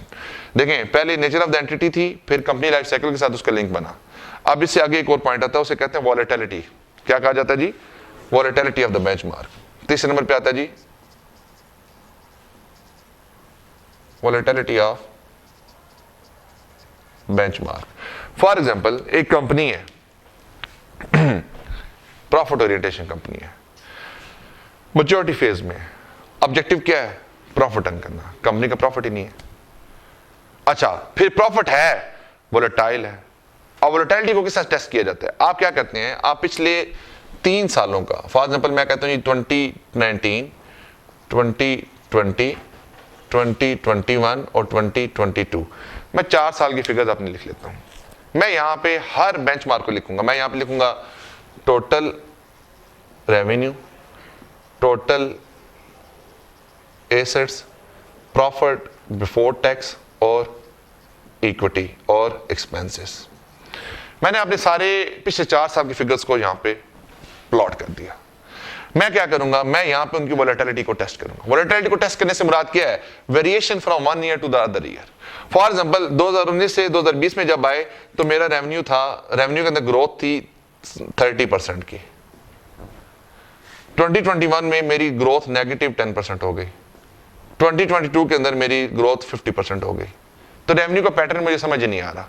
Revenue कभी ऊपर जाता है, कभी नीचे जाता है, कभी मेंटेन नहीं हो पाता। जब जाहिर बात है रेवेन्यू मेरा वोलेटाइल है तो मेरा प्रॉफिट भी वोलेटाइल होगा। अब मैं कहता हूँ 50% ग्रोथ है तो यहाँ पे हो सकता है कि 30% का प्रॉफिट हो, 10% की नेगेटिव ग्रोथ है तो हो सकता है कि आपको यहाँ पे 5% का लॉस हो। अगर मैं कहता हूँ 30% की ग्रोथ है तो हो सकता है इसके अगेंस्ट आपकी 15% की प्रॉफिट्स हो। अब मेरे प्रॉफिट भी क्या है, यहाँ पे वोलेटाइल है। अब पीछे बचता क्या है, जाहिर एसेट्स में तो कुछ ये नहीं आएगा ना, एसेट तो जो लगे हैं वो लगे हैं, वो तो उसमें क्या होगा, ज्यादा मेरे उसमें कुछ नॉर्मल एडिशन हो रही होंगी या कोई ऐसे डिस्पोज ऑफ हो रहा होगा। फॉर एग्जाम्पल मैं कहता हूँ जी कि 2019 से जब इसमें आए तो यहाँ पे 3% का चेंज आया, यहाँ पे 5% का चेंज आया, यहाँ पे फिर 2% का चेंज आ गया। अब मेरे लिए फर्स्ट प्रायोरिटी पे क्या ऑप्शन थी, प्रॉफिट बिफोर टैक्स को देखता। प्रॉफिट बिफोर टैक्स क्या था, वोलेटाइल था। क्या प्रॉफिट बिफोर टैक्स में ले सकता हूं, नहीं। दूसरे नंबर पे मैं जंप करूंगा रेवेन्यू के ऊपर। देखें आपने रिवर्स चलना है, पहले आपने प्रॉफिट को देखना है, अगर प्रॉफिट वोलेटाइल तो फिर किसको देखेंगे, रेवेन्यू को, और अगर रेवेन्यू भी वोलेटाइल तो फिर तीसरे ऑप्शन पे किस पे जाएंगे, टोटल एसेट्स पे जाएंगे। ये बात समझ आ गई आपको। तो वोलेटिलिटी के साथ आपका ये लिंक बनता है, आपने वोलेटिल जो लेस वोलेटाइल बेंचमार्क होता है उसकी सिलेक्शन के चांसेस भी ज्यादा होते हैं।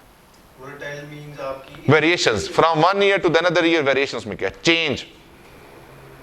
अब कुछ बेंचमार्क वोलेटाइल होते हैं, फॉर एग्जांपल कोविड आ गया, कोविड की वजह से प्रॉफिटेबिलिटी खत्म हो गई कंपनीज की, तो प्रॉफिट तो रेलेवेंट नहीं रहा। प्रॉफिट क्यों खत्म हुए, रेवेन्यू नहीं था, रेवेन्यू भी रेलेवेंट नहीं ला, तो फिर क्या करेंगे, टोटल एसेट की बेस पे करेंगे। अब ये चीजें आपने करनी है, अभी खत्म नहीं हुआ, अभी इसमें 3-4 चीजें और आने वाली हैं आपको। वोलेटिलिटी के बाद अगला पॉइंट आता है इसमें जिसको कहा जाता है नॉर्मलाइजेशन। अभी ये बेंचमार्क की डिस्कशन हो रही है। फॉर्मूला क्या है, बेंचमार्क इनटू रेट। जब हमने बेंचमार्क को डिस्कस किया तो हमने कहा ग्रॉस बेंचमार्क होते हैं और नेट बेंचमार्क होते हैं। फिर हमने कहा कि सबसे पहले हम देखते हैं nature of the entity, nature non profit organisation है, प्रॉफिट ओरिएंटेशन है या फंड्स हैं। फिर हमने कहा कि पहला पॉइंट आता है कंपनी की लाइफ साइकिल का, उसमें हमने डिफरेंट स्टेजेस के ऊपर डिफरेंट बेंचमार्क डिस्कस किए। फिर हमने कहा वोलेटिलिटी ऑफ द बेंचमार्क का, वोलेटिलिटी के साथ हमने उसके डिफरेंट पैरामीटर को डिस्कस किया। अब हम करने जा रहे हैं बात नॉर्मलाइजेशन ऑफ बेंचमार्क की।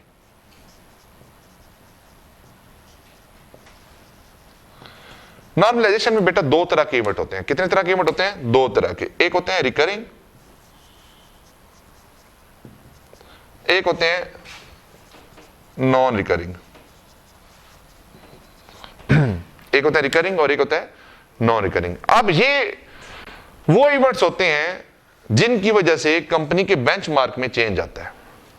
फॉर एग्जांपल मैं कहता हूं आपको कि एक कंपनी है जिसका पिछले 10 साल का ट्रेंड है कि उसकी 11 महीनों की जो सेल होती है वो वन साइड पे, और जो आखिरी महीने की सेल होती है, फॉर एग्जांपल मैं कहता हूं दिसंबर की सेल है, दिसंबर किसी कंपनी का एंड है तो क्रिसमस की वजह से उसकी सेल जो है 30% हर साल इंक्रीज कर जाती है। क्या कहा जाती है जी, 30% आपकी जो दिसंबर की सेल है वो इंक्रीज कर जाती है।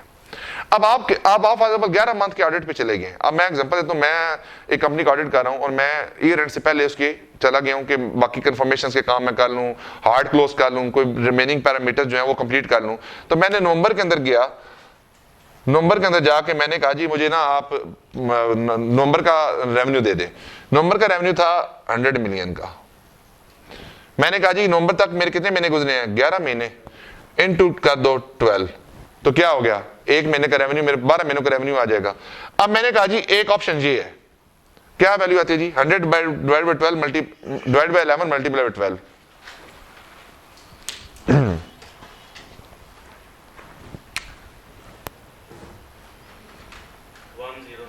109।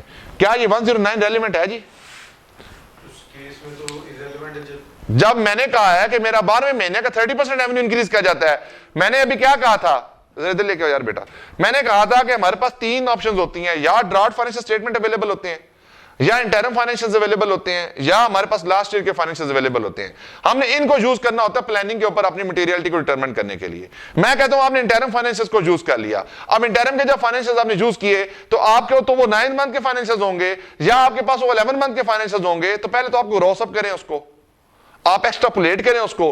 एक्स्ट्रापुलेट किस तरह से होगा, आपने कहा कि 100 मिलियन मैंने 11 महीनों में कमाया है, तो 12 महीनों में कितना कमाया, 109 मिलियन। अब मेरा बिजनेस का पैटर्न ये है, रिकरिंग पैटर्न है कि मेरे जो आखिरी महीने की सेल होती है वो 30% इंक्रीज कर जाती है। तो फिर मैं क्या करूंगा, मैं कहूंगा 100 divided by 11 multiply by 1.3, 30% increase हो गया, plus 100 million is equal to कितना बनता है जी, 100 divide by 11 multiply by 1.3 plus 100, ये 11 महीनों का और ये 12 महीने का 120 ट्रिपल 112 कर लो। अब 112 है। अब देखें पहले केस में मेरा क्या था 109, दूसरे केस में क्या है 112। अब मेरी रेलिवेंट क्या है 112। 112 किस तरह से निकला? रिकरिंग इवेंट को एडजस्ट करके अपने फाइनेंशियल फिगर्स के अंदर, अपने बेंचमार्क के अंदर हमने नॉर्मलाइज किया बेंचमार्क को। हमने क्या किया? नॉर्मलाइज किया बेंचमार्क को। ये बात समझ आई आपको?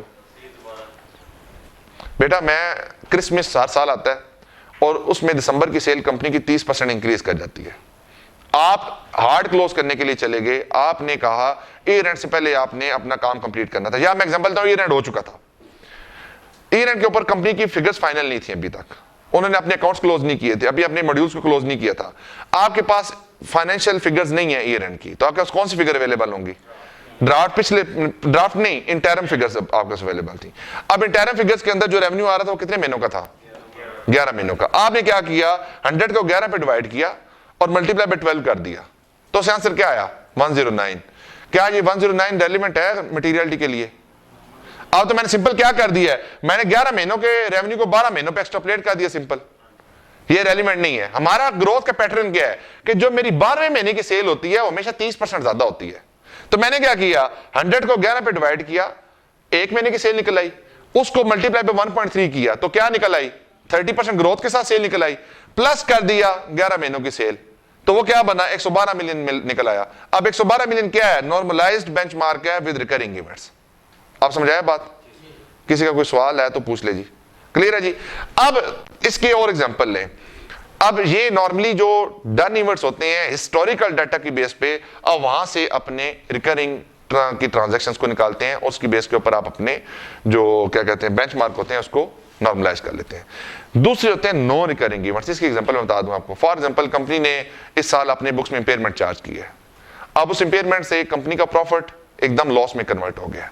तो आप ये नहीं कह सकते कि लॉस है तो मैं रेवेन्यू के ऊपर चला जाऊं, नहीं, आपको पहले बेंचमार्क को नॉर्मलाइज करना है, क्योंकि हर साल इंपेयरमेंट चार्ज नहीं होनी, हर साल इन्वेंट्री के अंदर भी चार्ज नहीं होनी, हर साल डेफर्ड टैक्स तो चलो आएगा नहीं, वो टैक्सेशन बिफोर टैक्स हम लेते हैं, या हर साल आपको कोई ऐसा इवेंट नहीं होना, कोई आग हर साल नहीं लगनी, उससे आपको कोई इस तरह के लॉसेस बियर नहीं करने पड़ेंगे। तो आप क्या करें? नॉन रिकरिंग इवेंट के लिए अपने बेंचमार्क को नॉर्मलाइज करें। फॉर एग्जांपल कंपनी का लॉस आ रहा है 10 मिलियन का और 60 मिलियन की जो है इंपेयरमेंट चार्ज हुई है, तब क्या करेंगे? कंपनी का 70 मिलियन का प्रॉफिट है, कंपनी का 70 मिलियन का प्रॉफिट है, 60 मिलियन का इसमें वो चार्ज हुआ है इंपेयरमेंट और 10 मिलियन का आपका आया है लॉस।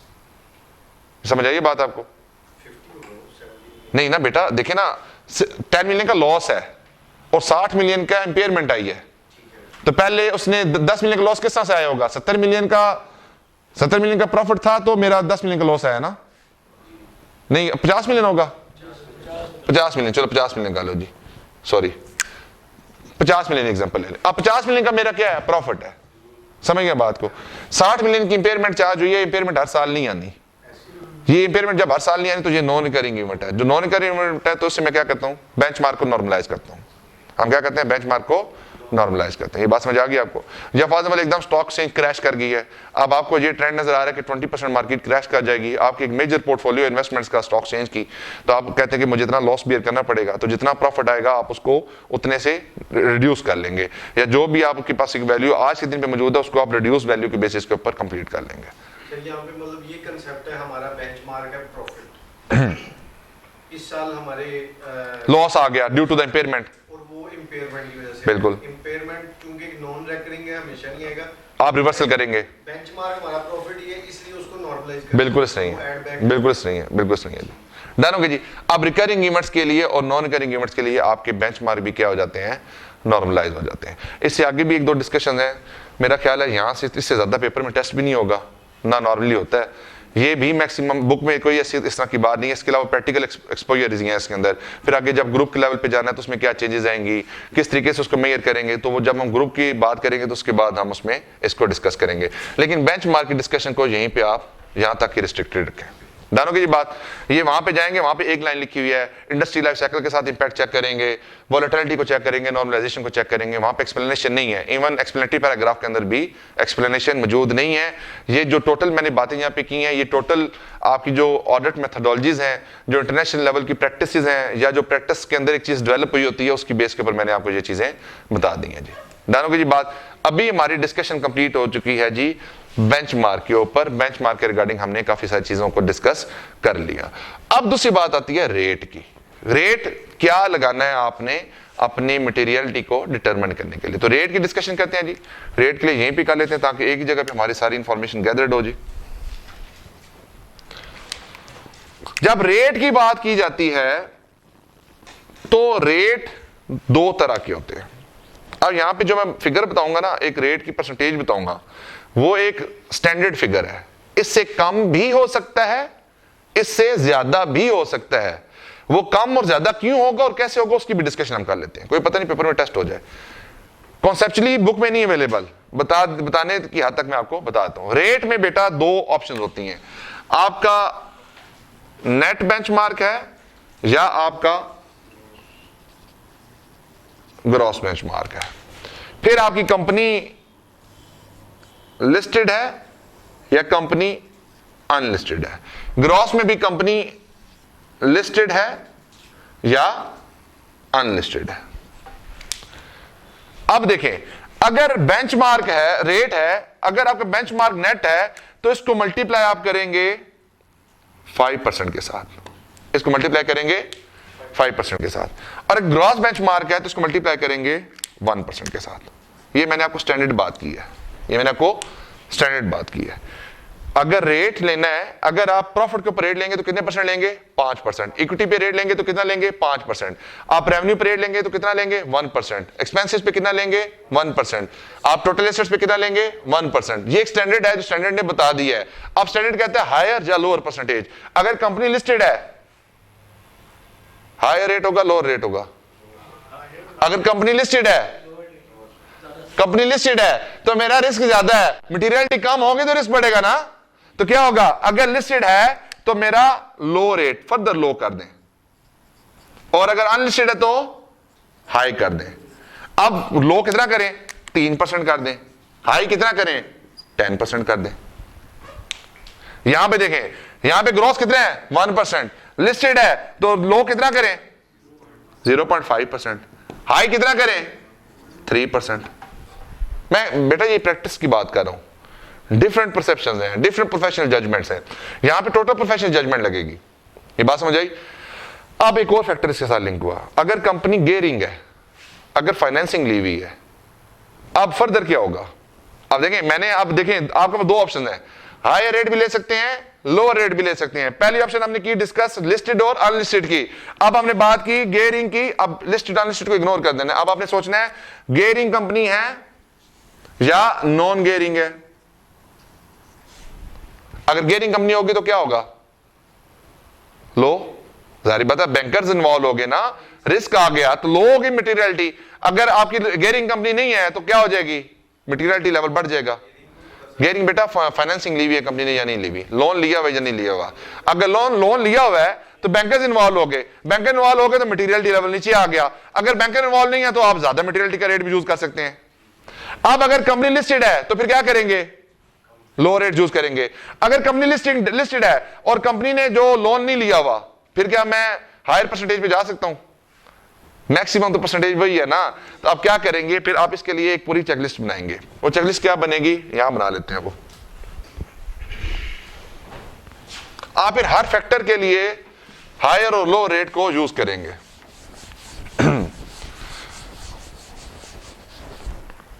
पहला आता है जी आपका ओनरशिप स्ट्रक्चर।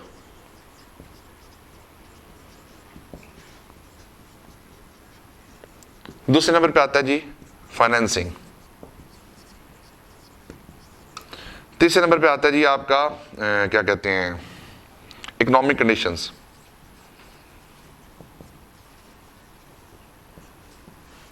फिर चौथे नंबर पे आता है जी आपका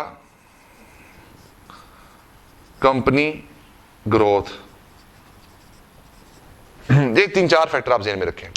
अब अगर मैंने आपको बताया कि मेरे पास मिनिमम बेंचमार्क कितना है। अगर मैं एग्जांपल कहता हूं कि मैंने प्रॉफिट बिफोर टैक्स सिलेक्ट करना है, तो मेरे पास एक मिनिमम बेंचमार्क है, एक मैक्सिमम। मिनिमम कितना है जी 3% और मैक्सिमम कितना है 10%। 3 मिनिमम है, 10 मैक्सिमम है, 5 मिडिल में है। मैं ऑनरशिप स्ट्रक्चर मेरा वाइडर है या मेरा क्या कहते हैं दूसरे नंबर पे क्या लेस वाइडर है। वाइडर से मुराद क्या है कि बहुत ज्यादा लोग हैं उस बिजनेस के, ऑनर्स बहुत ज्यादा है। फॉर एग्जांपल क्लास में जितने बच्चे बैठे सारे ऑनर है, एक ऑप्शन ये है। तो वाइडर क्लास में एक बच्चा ये अमार बैठा हुआ है, यही ऑनर है। अब लेस स्ट्रक्चर अगर लेस वाइडर होगा तो फिर क्या होगा, हाई रेट लगेगा, लो रेट लगेगा। अब मैं कहता हूं जी मेरी कंपनी जो है ना उसके अंदर वाइडर बहुत ज्यादा शेयर होल्डर्स हैं, बहुत ज्यादा लोग हैं, तो मैं कहता हूं 3%, ये एप्लीकेबल नहीं है हमारे ऊपर। मैं कहता हूं फाइनेंसिंग नहीं ली हुई हमने, तो हायर परसेंटेज कितना 10%। सॉरी इधर नहीं, इधर ही कर दें। जब मैंने वाइडर ऊपर कर दी फिर नीचे फाइनेंसिंग, फाइनेंसिंग कितनी आ गई 10% आ गई। अच्छा फिर मैंने कहा जी इकोनॉमिक कंडीशंस। इकोनॉमिक कंडीशन मैं कहता हूं कि पाकिस्तान में वर्स्ट इकोनॉमिक कंडीशन है। अगर वर्स्ट इकोनॉमिक कंडीशन होगी तो हाई रेट होगा या लो रेट होगा, लोअर रेट होगा 3%। मैंने कहा जी कंपनी की ग्रोथ, कंपनी जो है वो लेस ग्रोथ कर रही है, ज्यादा ग्रोथ नहीं है, तो कंपनी का क्या होगा परसेंटेज, हाई या लो, लो। ग्रोथ नहीं है ना, नॉर्मल है। तो अब कंपनी के लिए फैक्टर ज्यादा इंपॉर्टेंट है। क्यों, कंपनी अपने रिजल्ट्स को इंप्रूव करने की कोशिश करेगी। जब रिजल्ट को इंप्रूव करने की कोशिश करेगी तो वहां पे रिस्क आपका ज्यादा इन्वॉल्व होगा। जब रिस्क ज्यादा इन्वॉल्व हो तो मटेरियलिटी लेवल आपका लो हो गया। आपने कहा जी 3%। अब आप इन सारे फैक्टर्स की बेस के ऊपर क्या करेंगे, अपनी मटेरियलिटी को कैलकुलेट कर लेंगे।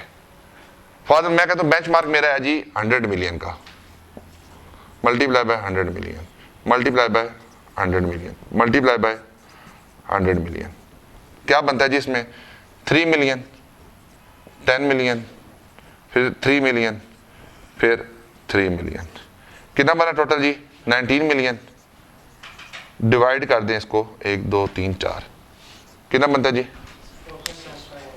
कितना 4.75 मिलियन एवरेज कर दिया मैंने। 4.75 क्या उसकी मटेरियलिटी है। अब देखें जजमेंट का एलिमेंट कितना कम हो गया है। अब आपसे कोई आके सवाल करे, अब प्रैक्टिकली भी इस चीज को समझें। आप सिर्फ यहाँ पे ऑब्जेक्टिव आपको ये यहाँ पे सिर्फ पेपर के पर्सपेक्टिव से नहीं है। अगर यहाँ पे कोई चीज नॉलेज बिल्डअप हो रहा है तो उसका ऑब्जेक्टिव ये कि आप अपनी प्रैक्टिस के अंदर, अपनी लाइफ के अंदर उसको अप्लाई करें। अब देखिए मैं अब फॉर एग्जांपल आप नॉर्मली करते हैं, हम कहते हैं 2% यूज कर लो, 1% यूज कर लो, 5% यूज कर लो, वो बिल्कुल गलत है, सरासर गलत है। भाई आपके पास बेस होनी चाहिए, आपने किस बेस के ऊपर उसमें रेट यूज किया। अब रेट के अंदर आपकी जजमेंट जीरो हो गई है, आपके पैरामीटर्स हैं, उन पैरामीटर की बेस पे आपने मटेरियलिटी डिटरमाइन की, एंड पे आपने उसको एवरेज आउट कर लिया और आपने कहा जी 4.75% मेरा जो है वो बनता है। अब मैं अगर कहूं आपसे कि मेरा जो है मटेरियलिटी की परसेंटेज क्या यूज हुई, तो आप कहेंगे जी 4.75% मेरा रेट है। मैंने इसकी बेस के ऊपर जो है अपने मटेरियलिटी को कैलकुलेट किया है। ये बात समझ आई आपको।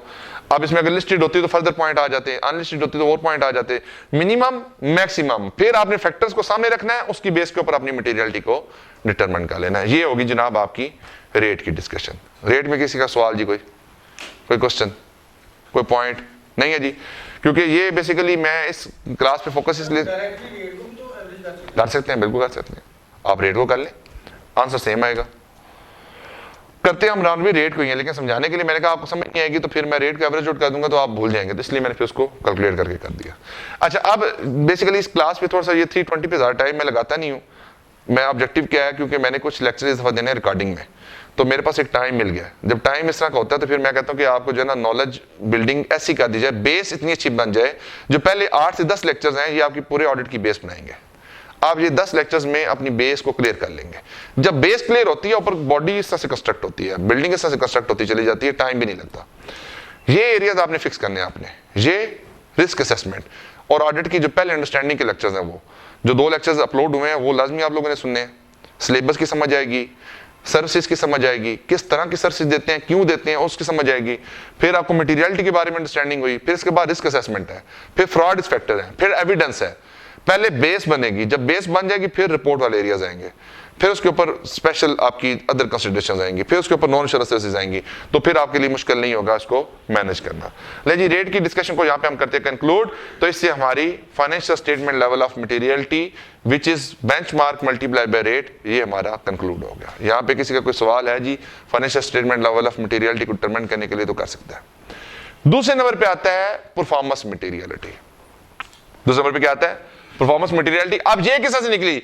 हमने कहा financial statement level of materiality multiply by 50% या 70%। अब आपके ज़हन में सवाल आएगा कि क्यों 50% यूज करना है, क्यों 70% यूज करना है, या इसके दरमियान में भी यूज कर सकते हैं। इसका एक ही बेसिक आंसर है, अगर एग्रीगेशन रिस्क, क्या चीज जी? Aggregation risk. एग्रीगेशन रिस्क क्या है कि accommodated statement will increase the level of materiality, यानी कि आप अगर हर इंडिविजुअल एरिया में स्टेटमेंट को ऐड अप करेंगे तो वो टोटल मटेरियलिटी से क्या कर जाएगी? क्रॉस कर जाएगी। This is called the aggregation risk in simple terms. इसके अंदर आगे फर्दर फैक्टर्स काफी ज्यादा हैं, लेकिन मेरा नहीं ख्याल कि इस लेवल के ऊपर इतना बताने की जरूरत है। अब अगर एग्रीगेशन रिस्क ज्यादा है तो बताएं लोअर रेट यूज करेंगे या हायर परसेंटेज यूज करेंगे? लोअर। अच्छा, अब लोअर रिस्क, लोअर आपने रेट यूज कर लिया तो परफॉर्मेंस मटेरियलिटी क्या हो जाएगी? कम। परफॉर्मेंस मटेरियलिटी कम होगी तो सैंपल साइज पे क्या इंपैक्ट आएगा? बढ़ जाएगा। तो ये ज़हन में आपने बात रखनी है। आपके पास ऑप्शन होती है। मैंने जब आप क्लास में ज्वाइन आप लोगों ने नहीं किया हुआ था तो मैंने ना कुछ इसके बारे में बताया था। वो क्या बताया था कि टोटल लेवल ऑफ मटेरियलिटी को रिड्यूस किया जाता है परफॉर्मेंस मटेरियलिटी के अंदर। इसके अंदर मैं फिर एग्जांपल दी थी कि आप डेटर्स पे काम करते हैं, सेल्स पे काम करते हैं, पेबल पे काम करते हैं। अब अगर फॉर एग्जांपल, दोबारा मैं एग्जांपल देता हूं क्योंकि बच्चों ने बाद में ज्वाइन किया था। अगर फॉर एग्जांपल मैं कहता हूं जी कि मेरी जो मटेरियलिटी है वो 100 मिलियन की है। मटेरियलिटी कितनी है? 100 मिलियन की। अच्छा, मैं कहता हूं जी जो मेरे डेटर्स है ना वो है 70 मिलियन के। जो मेरे आप कह लें कि पेबल हैं वो है 50 मिलियन के। जो मेरे इन्वेस्टमेंट्स हैं वो हैं 80 मिलियन की। अब मेरी जो टोटल लेवल ऑफ मटेरियलिटी है फाइनेंशियल स्टेटमेंट की वो कितनी है? 100 मिलियन की। अब 70 मिलियन 100 मिलियन से क्या है? कम है। 50 मिलियन 100 मिलियन से क्या है? कम है। 80 मिलियन 100 मिलियन से क्या है? कम है। अगर एक कैप्शन मेरी मटेरियलिटी लेवल से कम है तो क्या मुझे उस पर काम करना चाहिए? नहीं करना चाहिए, क्योंकि मेरी मटेरियलिटी लेवल से छोटी अमाउंट है ना। अब रिस्क क्या है कि डेटर पे काम नहीं होगा, रिस्क क्या है पेबल पे काम नहीं होगा, रिस्क क्या है इन्वेस्टमेंट्स पे काम नहीं होगा। ये रिस्क मौजूद है। इस रिस्क को मिटिगेट करने के लिए मैंने क्या किया? परफॉर्मेंस मटेरियलिटी को डिटरमाइन किया। उससे क्या किया? मैंने जो फाइनेंशियल स्टेटमेंट लेवल की मटेरियलिटी थी उसको 50% से कम कर दिया। जब मैंने अपनी मटेरियलिटी को 50% से कम किया तो ये 100 मिलियन कहां पे आ गया? 50 मिलियन पे। जब 50 मिलियन पे आया, अब बताएं डेटर्स पे काम करना पड़ेगा क्या? मुझे पेबल पे काम करना पड़ेगा क्या? मुझे इन्वेस्टमेंट्स पे काम करना पड़ेगा? ये रीजन होती है परफॉर्मेंस मटेरियलिटी को डिटरमाइन करने की। वो कहता है ना nature, timing and extent of the further procedure. तो जो परफॉर्मेंस मटेरियलिटी के थ्रू आप डिटरमाइन करते हैं, this is the basic reason आप परफॉर्मेंस मटेरियलिटी को क्यों डिटरमाइन करते हैं। उसके बाद ट्रांजेक्शन लेवल ऑफ मटेरियलिटी मैंने बताई थी। उसमें मैंने कहा था financial statement level of materiality को 3% या 6% से आप मल्टीप्लाई करते हैं तो ट्रांजेक्शन लेवल आपका निकलता है। आपने 50 मिलियन के बेस पे डेटर को सिलेक्ट कर लिया, डेटर के अंदर सैंपलिंग की, 10 आइटम कंफर्मेशन के लिए आपने सिलेक्ट कर लिए। एक कंफर्मेशन का रिप्लाई ठीक नहीं आया, उस रिप्लाई में डिफरेंस आया, उस डिफरेंस को किसके साथ कंपेयर करेंगे? ट्रांजेक्शन लेवल के साथ करेंगे। बात समझ आई? और फिर उसको एग्रीगेट करके आप ऊपर लेके जाएंगे और उसको फिर एग्रीगेट करके परफॉर्मेंस पे लेके जाएंगे और फिर परफॉर्मेंस से फाइनेंशियल स्टेटमेंट पे लेके जाएंगे। और अगर कोई स्टेटमेंट इस लेवल से नीचे होती है तो उसको हम सादा अल्फाज में प्रैक्टिकली कहते हैं क्लियरली ट्रिवल। सादा अल्फाज में क्या कहते हैं? क्लियरली ट्रिवल कहते हैं, जिसका इंपैक्ट नहीं आएगा जितना मर्जी आप उसको अकोमोडेट कर लेंगे जी। तो जनाब परफॉर्मेंस मटेरियलिटी में financial statement level of materiality को 50% या 70% से मल्टीप्लाई कर दिया जाता है। And the basic presumption is aggregation risk. If the aggregation risk is low, then we can use higher percentage, and if aggregation risk is high, then we will be using the lower rate. और इसके साथ आपका sampling और बाकी चीजें भी link होती हैं। और ये नॉर्मली आपका हिस्टोरिकल ट्रेंड्स भी बता रहे होते हैं कि पिछले सालों में कंपनी के ऊपर किस तरह की मिसस्टेटमेंट निकली थी, कितनी मिसस्टेटमेंट निकली थी, करेक्टेड थी, अनकरेक्टेड थी, करंट ईयर में कितनी मिसस्टेटमेंट निकलने के चांस हैं, एक्सपेक्टेड जो टॉलरेबल रेट ऑफ डेविएशन या टॉलरेबल रेट ऑफ मिसस्टेटमेंट है उसके होने के कितने चांसेस हैं, उसकी बेस के ऊपर आप अपनी परफॉर्मेंस मटेरियलिटी के पैरामीटर्स को डिटरमिन करते हैं। और मजे की बात बताऊं, ये हर एरिया के लिए डिफरेंट हो सकती है। फॉर एग्जांपल रेवेन्यू में मुझे रिस्क ज्यादा नजर आता है तो रेवेन्यू के अंदर 50% यूज कर लूं, और मुझे एक्सपेंसेस के अंदर रिस्क कम नजर आता है तो 70% यूज कर लूं। मैं हर एरिया के अंदर डिफरेंट परफॉर्मेंस मटेरियलिटीज को भी डिटरमिन कर सकता हूं। ये बात समझ आ गई जी आपको? कोई इशू जहां तक परफॉर्मेंस के अंदर और ट्रांजेक्शन के ऊपर? कोई इशू नहीं है जी, डन होगी। अब आखिरी डिस्कशन इसमें करते हैं, जो मैंने यहाँ फाइनलाइजेशन स्टेज लिखी थी, मैंने कहा था प्लानिंग पे करेंगे फिर फाइनलाइजेशन पे करेंगे। अब ये शुरू में कॉन्सेप्ट बता दिया था, जब बताया था आप थे क्लास में, नहीं थे, दोबारा रिपीट भी कर देता हूँ। प्लानिंग की जो मटेरियलिटी थी वो किसकी बेसिस पे निकली, वो मैंने बता दी है, वो ड्राफ्ट फाइनेंशियल स्टेटमेंट की बेसिस पे निकली, या इंटरनल फाइनेंशियल स्टेटमेंट की बेसिस पे निकली, या प्रीवियस ईयर के फाइनेंशियल स्टेटमेंट की बेस पे निकली। अब जो ड्राफ्ट फाइनेंशियल थे वो क्या हो चुके हैं, फाइनल हो चुके हैं। अब आपने जो एंट्रियां थी वो कर ली हैं। जब एंट्रियां की हैं तो बेंचमार्क क्या सेम रहा है, बेंचमार्क तो चेंज हो गया है। जब बेंचमार्क चेंज हुआ है तो मेरी मटेरियलिटी फिगर चेंज नहीं होगी, बिल्कुल चेंज होगी। अब जो प्लानिंग के ऊपर आपने मटेरियलिटी डिटरमिन की थी, क्या रेलिवेंट है, नहीं है। अब जब आप स्टेटमेंट को एवेलुएट कर रहे होंगे, जब आप impact of uncorrected statement on audit opinion ले रहे होंगे, तो you have to calculate the finalisation level of materiality based upon the revised benchmark. तो वो जो वैल्यू निकलेगी उसको फिर कंपेयर करेंगे प्लानिंग लेवल ऑफ मटेरियलिटी के साथ। अगर प्लानिंग लेवल पे मटेरियलिटी कम थी और फाइनलाइजेशन लेवल पे मटेरियलिटी ज्यादा हो जाती है, तो फिर क्या करेंगे, कुछ भी नहीं करने की जरूरत, क्योंकि ऑलरेडी आपने कम मटेरियलिटी पे काम कर ली है, आपने ज्यादा ऑडिट एविडेंस ऑब्टेन कर ली है, आपने ज्यादा काम कर लिया है, उसको कर्टेल करने की जरूरत नहीं है। लेकिन अगर प्लानिंग के ऊपर आपने ज्यादा मटेरियलिटी कैलकुलेट की हुई थी, उसकी बेस पे आपने सैंपलिंग भी कर ली, उसकी बेस पे आपने ऑडिट एविडेंस भी ऑब्टेन कर लिए, अब पता चलता है कि मेरा बेंचमार्क चेंज हो गया मटेरियल अमाउंट के साथ, और मेरी जो फाइनलाइजेशन लेवल मटेरियलिटी है वो हो गई कम। आप क्या करेंगे, अब आपको अपने जो nature, timing and extent of the procedure और रिस्क असेसमेंट प्रोसीजर जो आपने शुरू में परफॉर्म किए थे उसको रिवाइज करने की जरूरत है। अब जो आपने कहा था मैं सैंपल साइज इतना सेलेक्ट करूंगा, उसको रिवाइज करने की जरूरत है। अब आपने जो अपने ऑडिट एविडेंस ऑब्टेन किए थे उसके एक्सटेंट को आपको वाइडर करने की जरूरत है, ज्यादा ऑडिट एविडेंस आपको ऑब्टेन करने की जरूरत है। तो जैसे ही ऑडिट प्रोग्रेस करता है, हम अपनी बेंचमार्क को भी रिवाइज करके अपनी फाइनलाइजेशन लेवल के ऊपर मटेरियलिटी को रीमेजर भी कर रहे होते हैं। इसके अलावा क्वालिटेटिव और क्वांटिटेटिव मटेरियलिटी के ऊपर काफी डिटेल हमारी डिस्कशन हुई थी, वो क्या होती हैं, वो अगर लेक्चर की एक्सेस आपको होगी तो आप उसमें बाकी फैक्टर्स को देख लीजिएगा। टाइम बता दें क्या, क्योंकि मैं बेसिकली इसके ऊपर हमने एक और क्लास भी करनी है, मटेरियलिटी पे तो इनफ है इतनी, क्योंकि मैं नया टॉपिक कोई भी शुरू करूंगा अभी तो कम से कम मुझे 1 आवर चाहिए उसके लिए, तो इतना टाइम नहीं है। आज के दिन पे हम इस क्लास को यहीं पे करेंगे कंक्लूड। किसी का कोई सवाल है जी तो पूछ ले, बल्कि काम करें, सॉरी 10-15 मिनट है हमारे पास, हम बुक रीडिंग स्ट्रेटजी को डिस्कस कर लेते हैं। अच्छा, अब जो एक बड़ा मिसकॉन्सेप्शन है या एक जो बड़ी प्रॉब्लम है वो ये है कि हमें जो स्टैंडर्ड्स होते हैं ये हेल्प आउट नहीं करते। आपने इस तरह की अगर अफवाह सुनी है तो उसको अपने कानों से निकाल देना है, दिमाग से निकाल। जी जी जी जी, ये परसेप्शन मेरे माइंड में बैठी हुई है कि ऑडिट का पेपर आप स्टैंडर्ड पढ़े बगैर पास कर सकते हैं, क्या ये यही बताने जा रहा हूं, ये बहुत बड़ी मिसकॉन्सेप्शन है। मैं आपको अपनी पर्सनल लाइफ के एग्जांपल से बताता हूं। कोई भी ऑडिट का पेपर आ जाता है, आज तक ऐसा नहीं हुआ कि इसमें से 50 या 55 मार्क्स आप देख कर ना कर सकते हो, मिनिमम बता रहा हूं बेटा। मैं बात सारी करते हैं अभी, मैं इसलिए तो टॉपिक इसलिए ये बड़ा इंपॉर्टेंट टॉपिक था, मैंने इसलिए इस पर डिस्कशन करना जरूरी समझा। 10-15 मिनट हम इस पर लगा लेते हैं। देखें, आप जितनी मर्जी बुक्स ले ले, आप बताएं इस स्टैंडर्ड की बुक में कितने पेजेस होंगे अंदाजन, मैं आपको देख के बता ही देता हूं इसमें कितने, 1182 सफ़े हैं। आप क्या 1182 सफ़ों के अगेंस्ट 400 पेजेस की समरी बन जाएगी? कोई भी सप्लीमेंट्री बुक जो अवेलेबल 400 पेजेस पे होगी, 400 सफ़े याद कर सकते हैं आप? पॉसिबल है? ओपन बुक का फिर ऑब्जेक्टिव क्या है?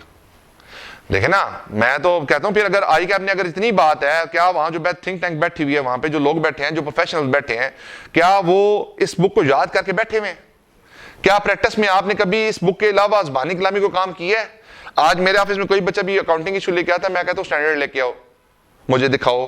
मुझे खुद कई ऑडिटिंग के अंदर इशू आता है, अकाउंटिंग के अंदर इशू आता है, मैं फौरन बुक खोलता हूँ, फौरन बुक को यूज करता हूँ। इस बुक को यूज नहीं करना आता, इसलिए कह दिया जाता है जनाब कि आप बुक को इस्तेमाल नहीं कर सकते। उसके लिए बेटा जी जी, टैक्स का पेपर पास की हो गए, जैसे भी हो गए, मैंने टैक्स का ऑर्डिनेंस प्रैक्टिस में आके उसको यूज करना सीखा है। जी तो सिखाना है। क्लास में जब आप आए हैं, ये चीजें आपने बुक में पढ़ी हैं कभी आज तक? नहीं सर। जब नहीं पढ़ी तो ये, जब मैं इसके साथ लिंक करवाऊंगा ना इस नॉलेज को, तो फिर आपको ये बुक समझ आना शुरू हो जाएगी। होता क्या है, अब इसमें से आधी एग्जांपल एक सप्लीमेंट्री बुक में अवेलेबल है, आपको बुक आसान लगती है। आज मैं इस सारी मटेरियल को एक पेज पे करके दे दूं, आप कहेंगे ये सब कुछ है, हालांकि ये सब कुछ नहीं है। जब आप ये पढ़ेंगे तो फिर आपको समझ आएगा कि इसकी एप्लीकेशन क्या है। प्रॉब्लम क्या होती है, मुझे बुक यूज करनी नहीं आती, ये बुक हमें यूज ही नहीं करनी आती। इस बुक के अंदर कौन कौन से पैराग्राफ्स हैं, कैसे पैराग्राफ्स हैं, उनका आपस में लिंक क्या है, मुझे ये नहीं पता होता। मुझे स्कोप का नहीं पता होता। एक स्टैंडर्ड अगर दो स्टैंडर्ड्स या दो से ज्यादा के साथ लिंक होता है तो स्कोप के अंदर वो बता देता है कि स्टैंडर्ड को उसके साथ भी लिंक है, स्टैंडर्ड को उसके साथ भी लिंक है। किसी किताब में लिखा होता है ये चीज। दूसरी बात, अगर आप याद करने पे आए तो क्या आप याद कर सकते हैं? नहीं कर सकते। तो फिर इस बुक को यूज करना है हमने, इसको काबिल इस्तेमाल बनाना है। इसको खाली बुक को जाके टेबल पे नहीं रखना। तो जो आप बात कर रहे थे ना कि पेपर में टाइम नहीं मिलता, तो पहले मैं उसकी आंसर कर देता हूं। आपने हर रोजाना, हर अल्टरनेटिव डे के ऊपर, चलिए आप रोजाना ना करें, हर 2 दिन छोड़कर एक पेज बुक में से देख कर लिखना है। कोई भी पेज, आप रैंडम पेज ओपन करें, आप रैंडम पेज ओपन कर लिए, आप देख कर लिखना शुरू कर दें। होता क्या है, आप 6 महीने बिल्कुल प्रैक्टिस किए बगैर, बिल्कुल लिखे बगैर आप पेपर में जाके बैठते हैं, आपको बुक का पता नहीं होता, आपका हाथ आपका काम नहीं कर रहा होता, लिखते वक्त बॉल पॉइंट आपकी रुक रही होती है। जब रुक रही होती है तो आप पैनिक का अटैक में आ जाते हैं। जब पैनिक के अटैक में आते हैं तो आपको बुक के ऊपर जो देखकर पढ़ के लिखना नहीं आ रहा होता, आप टाइम वेस्ट करते हैं, अल्टीमेटली रिजल्ट निकलता है जी पेपर फेल हो गया। हम उस चीज को बचने के लिए क्या करते हैं, रट्टा लगाने शुरू कर देते हैं। जब रट्टा लगाते हैं तो बेसिक कॉन्सेप्ट से हम आउट हो जाते हैं, मेरी समझने की स्लाइड खत्म होगी।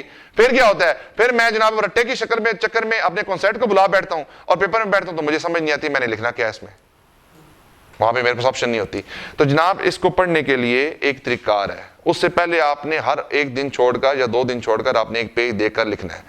शुरू में 25 मिनट लगेंगे। कितने लगेंगे? 25 मिनट। हम पेपर में जाके एक्सपेरिमेंट करते हैं और 25 मिनट लगते हैं और कहते हैं टाइम वेस्ट हो गया। और आफ्टर द 1 मंथ, आज अपनी स्पीड नोट करें, आज या कल आप बैठ के लिखें, आप टाइमर लगाएं, अपना टाइम नोट कर लें, गारंटेड 20 से 22 मिनट लगेंगे, या इससे ज्यादा भी लग सकते हैं। आपने 1 महीने बाद दोबारा टाइमर लगा के नोट करके लिखना है, आपके 10 मिनट लग रहे होंगे।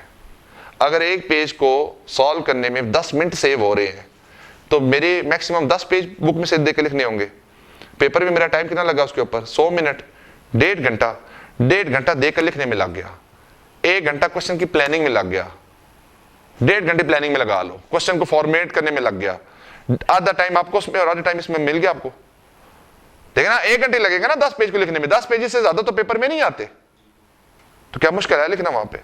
नहीं, तो आपका टाइम होगा सेव। अब मैं प्रैक्टिकल करवा के दिखाऊंगा यार, आप चलने तो सही साथ। दूसरी बात क्या है, पेपर में बैठे हुए हम आंसर किस तरह सर्च कर रहे होते हैं, ये हमारी अप्रोच होती है। और यार किधर चला गया, किधर चला गया, ये अप्रोच होती है। कभी आपको पता है कि बाई नंबर को स्टैंडर्ड का नाम भी होता है? 200 किसके बारे में, 210 किसके बारे में, 220 है, 230 है, 240 है, 250, 60, फिर आप 265, 300, 315, 320, 330, 402, 450, 500, 600 की पूरी सीरीज। क्या आपने बाई नंबर स्टैंडर्ड पढ़े हैं? आप जरा ओपन करें, आप ये देखें यहाँ नीचे क्या लिखा हुआ है, आइजा 402। अब मैं कहूँ आप आइजा 550 ओपन करें रिलेटेड पार्टी के बारे में, कितना टाइम लगेगा? ये ले जी, ओपन हो गया जी, ये ले। कितना टाइम लगा? 10 सेकंड लगे। अब आपके पेपर में सवाल आ गया, रिलेटेड पार्टी का सवाल आ गया, अब आपको नहीं पता कौन सा स्टैंडर्ड, किस सर्च करेंगे? ओहो, किधर चला गया, किधर चला गया?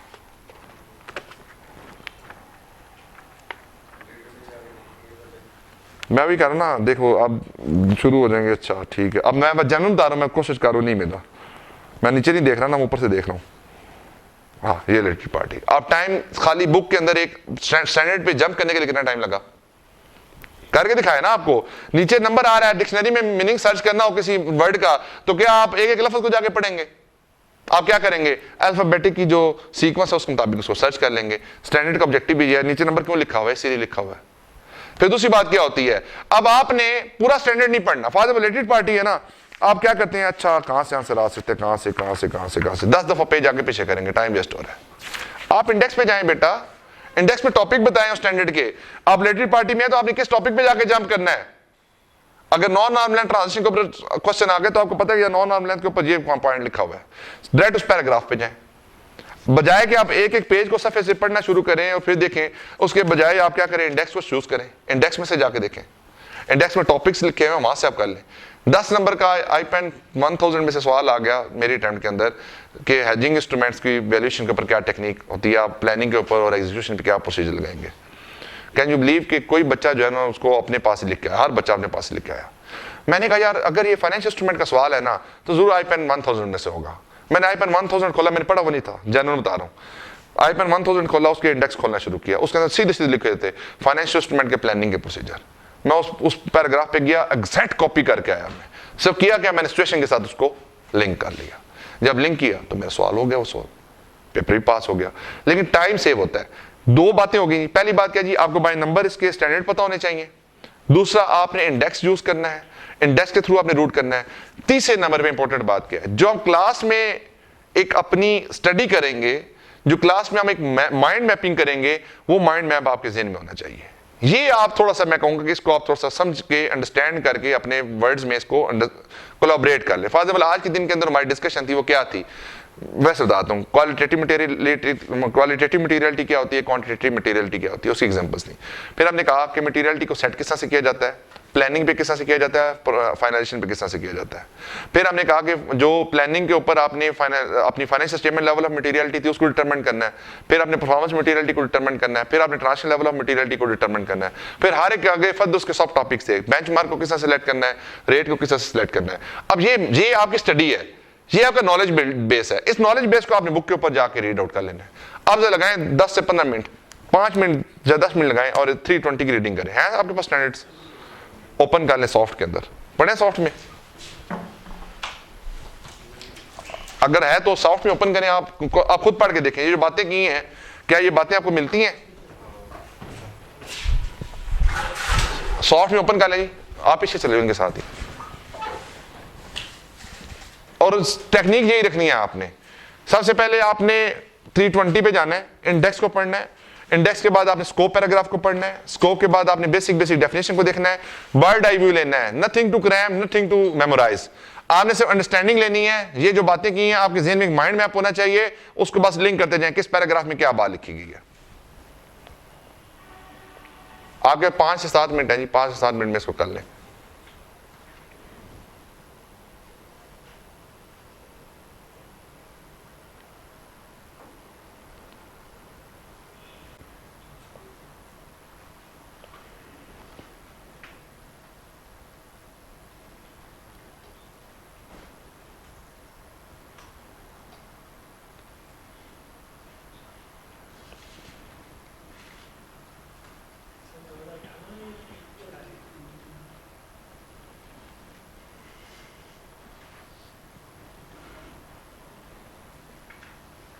जी कोई बात नहीं, पढ़ लें जो भी है अवेलेबल, चेंज को नहीं खास, जो है चेंज बता दूंगा आपको। अभी यही करें।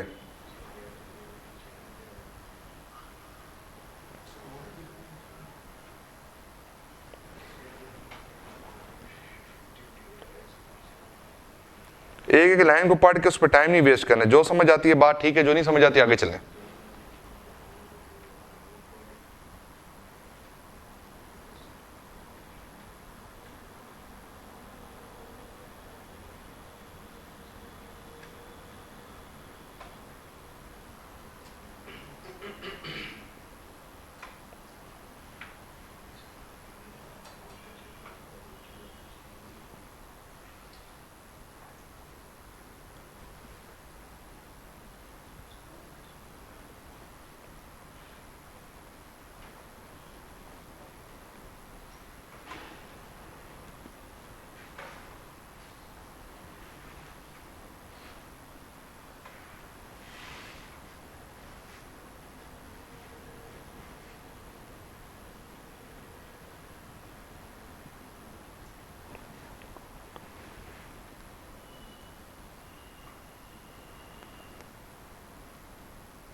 स्पीड अप हो जाए, इतना टाइम नहीं लगना चाहिए। बस बुलेट्स देखें, बेसिक कॉन्सेप्ट देखें, इसका मैचअप करते जाएं, क्या क्या बातें लिखी गई हैं। 10 मिनट से ऊपर आपको टाइम नहीं लगना चाहिए रियल टाइम रीडिंग के अंदर। अब आपको ये बात लगेगी कि 10 मिनट में किस तरह से पॉसिबल है। एक स्टैंडर्ड को होता क्या है बेसिकली, जब आप पढ़ना शुरू करते हैं, आप किसी स्टैंडर्ड को ओपन करते हैं, आपकी रूटीन इतनी टफ होती है कि रात 10-11 बजे आप किताब को हाथ लगाते हैं। जब किताब ओपन करते हैं, 2 सफ़े पढ़ते हैं, आपको नींद आ जाती है, आप वहीं भी बंद करते हैं, सो जाते हैं। अगले दिन दोबारा खोलते हैं, पिछला भूला होता है, आप दोबारा रिवाइज करते हैं, अगला एक सफ़ा पढ़ते हैं, फिर बंद कर देते हैं। तो इफेक्टिवली 2 दिन में एक स्टैंडर्ड भी आपका कंप्लीट नहीं हो रहा होता। उससे बचने के लिए क्या तरीका होता है कि आप एक दफ़ा बर्ड आई व्यू लें, क्योंकि आप जितना मर्जी इसको पढ़ लेंगे आपको याद नहीं होना। आपको सिर्फ कॉन्सेप्ट क्लियर होना चाहिए कि इसमें टॉपिक कौन कौन से डिस्कस हुए हैं और कहाँ पे किस टॉपिक के बारे में बात की गई है। उस टॉपिक के अंदर बेसिक कॉन्सेप्ट क्या मौजूद है जो हमने क्लास में डिस्कस कर लिया था। अब आपको सिर्फ इतना पता होना चाहिए, आगे पेपर में बैठ के आपने वहां पे जाके लिंक करना है, वहां पे आपने वहां से ढूंढना है। अब होगा क्या, अब एक दिन में 10 मिनट में रिवाइज करेंगे, पढ़ेंगे, तो अगले दिन 5 मिनट में रिवाइज कर लेंगे। तो पूरे स्टैंडर्ड को 2 दिन में पढ़ने से 2 दफा एक स्टैंडर्ड को रिवाइज करना बेहतर है। ठीक है, तो अब आपने अपनी स्ट्रेटजी बनानी है इस तरह से, बुक को पढ़ने का तरीका समझें। अब यहां पे आप किसी एक कॉन्सेप्ट को डाउन नहीं कर रहे, आप पूरे टॉपिक को ड्रिल डाउन कर रहे। आप किसी एक कॉन्सेप्ट पे जब बात करते हैं फिर आपको टाइम लगाना पड़ता है। फॉर एग्जाम्पल किसी एक छोटे से पॉइंट पे फंस गए हैं जिसका कोई सोल्यूशन नजर नहीं आ रहा, then you have to go through the details. लेकिन अगर आप बेसिक कॉन्सेप्ट अगर बिल्डअप कर रहे हैं, क्लास में हमने चीज डिस्कस कर ली है, कैफ लेवल के ऊपर आपको इसके बारे में लर्निंग अवेलेबल है, तो जस्ट गो इट, आप उसको जाने दें। उसके ऊपर ज्यादा टाइम लगाएंगे तो फिर आप वहां पे फंस जाएंगे। आप इसको इस नीयत से पढ़ें कि आपने इसको 5 मिनट के अंदर खत्म करना है। आप शुरू कर, पढ़ लिया आपने, इस तरह नहीं ना बेटा, खत्म करना है। देखें, शुरू से लेकर आप पहले मेन पैराग्राफ पढ़ें, जहां मेन पैराग्राफ नहीं समझ आता उसका एक्सप्लेनेटरी पैराग्राफ को लिंक करें। यहां इसमें पढ़ना थोड़ा मुश्किल है।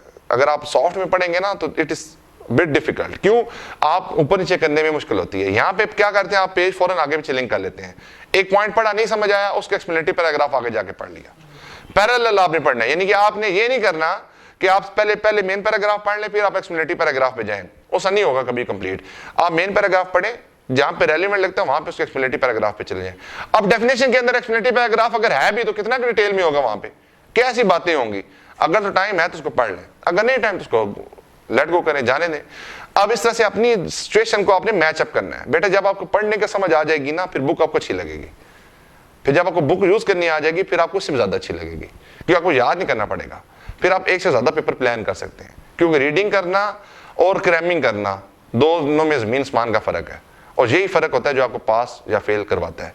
क्रैमिंग के साथ पेपर के चांस मेरे मुताबिक ऑडिट के अंदर बहुत कम होते हैं, क्योंकि आप याद नहीं कर सकते, अपनी वर्डिंग में इतना अच्छा लिख नहीं सकते। We are not a English students, हमारी मदर टंग जो है वो इंग्लिश नहीं है, हम इतना अच्छा इंग्लिश में नहीं लिख सकते। तो वह हम अपनी जो है वो एक्सपर्टीज उसमें झाड़े हूँ, वहां पे भी सेंटेंस स्ट्रक्चर चेंज हो जाते हैं, वहां पे फिर आपकी बेसिक अंडरस्टैंडिंग चेंज हो जाती है, वो फिर आपको एक नेगेटिव इंप्रेशन में लेके चला जाता है। अगर आपने टेक्स्ट वगैरह का पेपर पास किया भी है अच्छी बात है, लेकिन वो एक सेपरेट पेपर है, उसका लिंक है, इस हद तक लिंक नहीं है। वहां कॉन्सेप्ट ज्यादा मैटर करता है, कॉन्सेप्चुअल उसमें और मैटर्स होते हैं। यानी आपको ट्रीटमेंट्स हैं, ट्रीटमेंट की बेस पे न्यूमेरिकल सॉल्व कर लेंगे। यहाँ पे थ्योरी है, यहाँ पे न्यूमेरिकल नहीं है।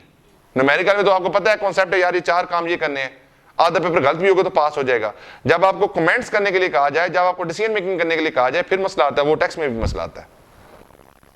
बात समझे? तो इस पेपर को, इस पेपर के पॉइंट ऑफ व्यू से ही समझे। 2 ऑप्शन है, एक आप अपने तरीके से तैयारी करते हैं, मुझे कोई फर्क नहीं पड़ता, मैं क्लास में पढ़ा दूंगा, जिस तरीके से कहेंगे वैसे पढ़ा दूंगा, एक ऑप्शन वो है। दूसरी ऑप्शन ये है कि जिस तरीके से कह रहे हैं वो कर लें। अगर आप किसी और से पूछेंगे जिनके पेपर पास हुए हैं, उनकी भी इसी अप्रोच से पास हुए हैं।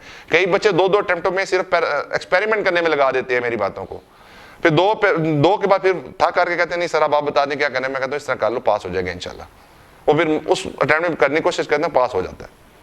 तो भाई ये कि ये जो अप्रोच बता रहा हूँ, ये जो चीज़ें बता रहा हूँ, ये टोटली प्रैक्टिकल है और मैंने खुद इन चीज़ों को खुद सेल्फ अपने एक्सपेरिमेंट किया हुआ है। मैंने एक्सपेरिमेंट करके ये चीज़ें सीखी हैं। एक्सपेरिमेंट करके जब चीज़ सीखी जाती है तो वो एक बेहतर होती है। और फिर उसके बाद मैंने इसको अप्लाई बहुत ज़्यादा करवा दिया। जिन बच्चों के पेपर काफ़ी अर्से से फंसे हुए थे ना, उनके ऊपर ज़्यादा इम्पैक्ट आता है बजाय बनस्बतन उन बच्चों के जो नए बच्चे हैं। नए बच्चे नई इस तरह की बातों को ना थोड़ा कम फोकस करते हैं, लेकिन जो पुराने बच्चे होते हैं ना, जिनके पेपर फंसे होते हैं, उनको ज़हन में होता है यार पेपर निकालना है, मान लेते हैं बात, 6 अटेम्प्ट अपनी मर्जी की लगाई है, एक इधर भी लगा के देख लें तो वो पेपर सरकार निकल जाता है। तो यह कि आप इसको इस नियत के साथ देखें, इस अप्रोच के साथ देखें, ये बुक बड़ी काम आती है। ये अप्रोच गलत है कि बुक काम नहीं आती। आप मेरे साथ पूरा सेशन चले, मैं आपको पूरे सेशन में इस बुक के यूजेस दिखाऊंगा। मटेरियलिटी में देख लें, काम काफ़ी है इसके अंदर। पढ़ लिए जी, वैसे इतना टाइम लगना ही चाहिए, आपके भी अप्रोच ठीक नहीं है किसी की भी। अगली क्लास में स्टैंडर्ड लेके आने आप लोगों ने, क्लास में जो भी पढ़े हैं ना आपके पास, डोंट वरी, अभी हमारे कोई ऐसा स्टैंडर्ड नहीं है जिसमें कोई मेजर चेंज है, तो जो भी स्टैंडर्ड्स पढ़े आपने लेके आने, क्लास में मैं आपके सामने रीडिंग करूंगा, करके दिखाऊंगा कि इस तरह से रीडिंग करनी है, साथ साथ पढ़ते चले जाए। ठीक है जी, ले जी आज की क्लास को हम यहीं पे करते हैं कंक्लूड, मिलते हैं इंशाल्लाह हम अगली क्लास में, तब तक के लिए अल्लाह हाफिज़।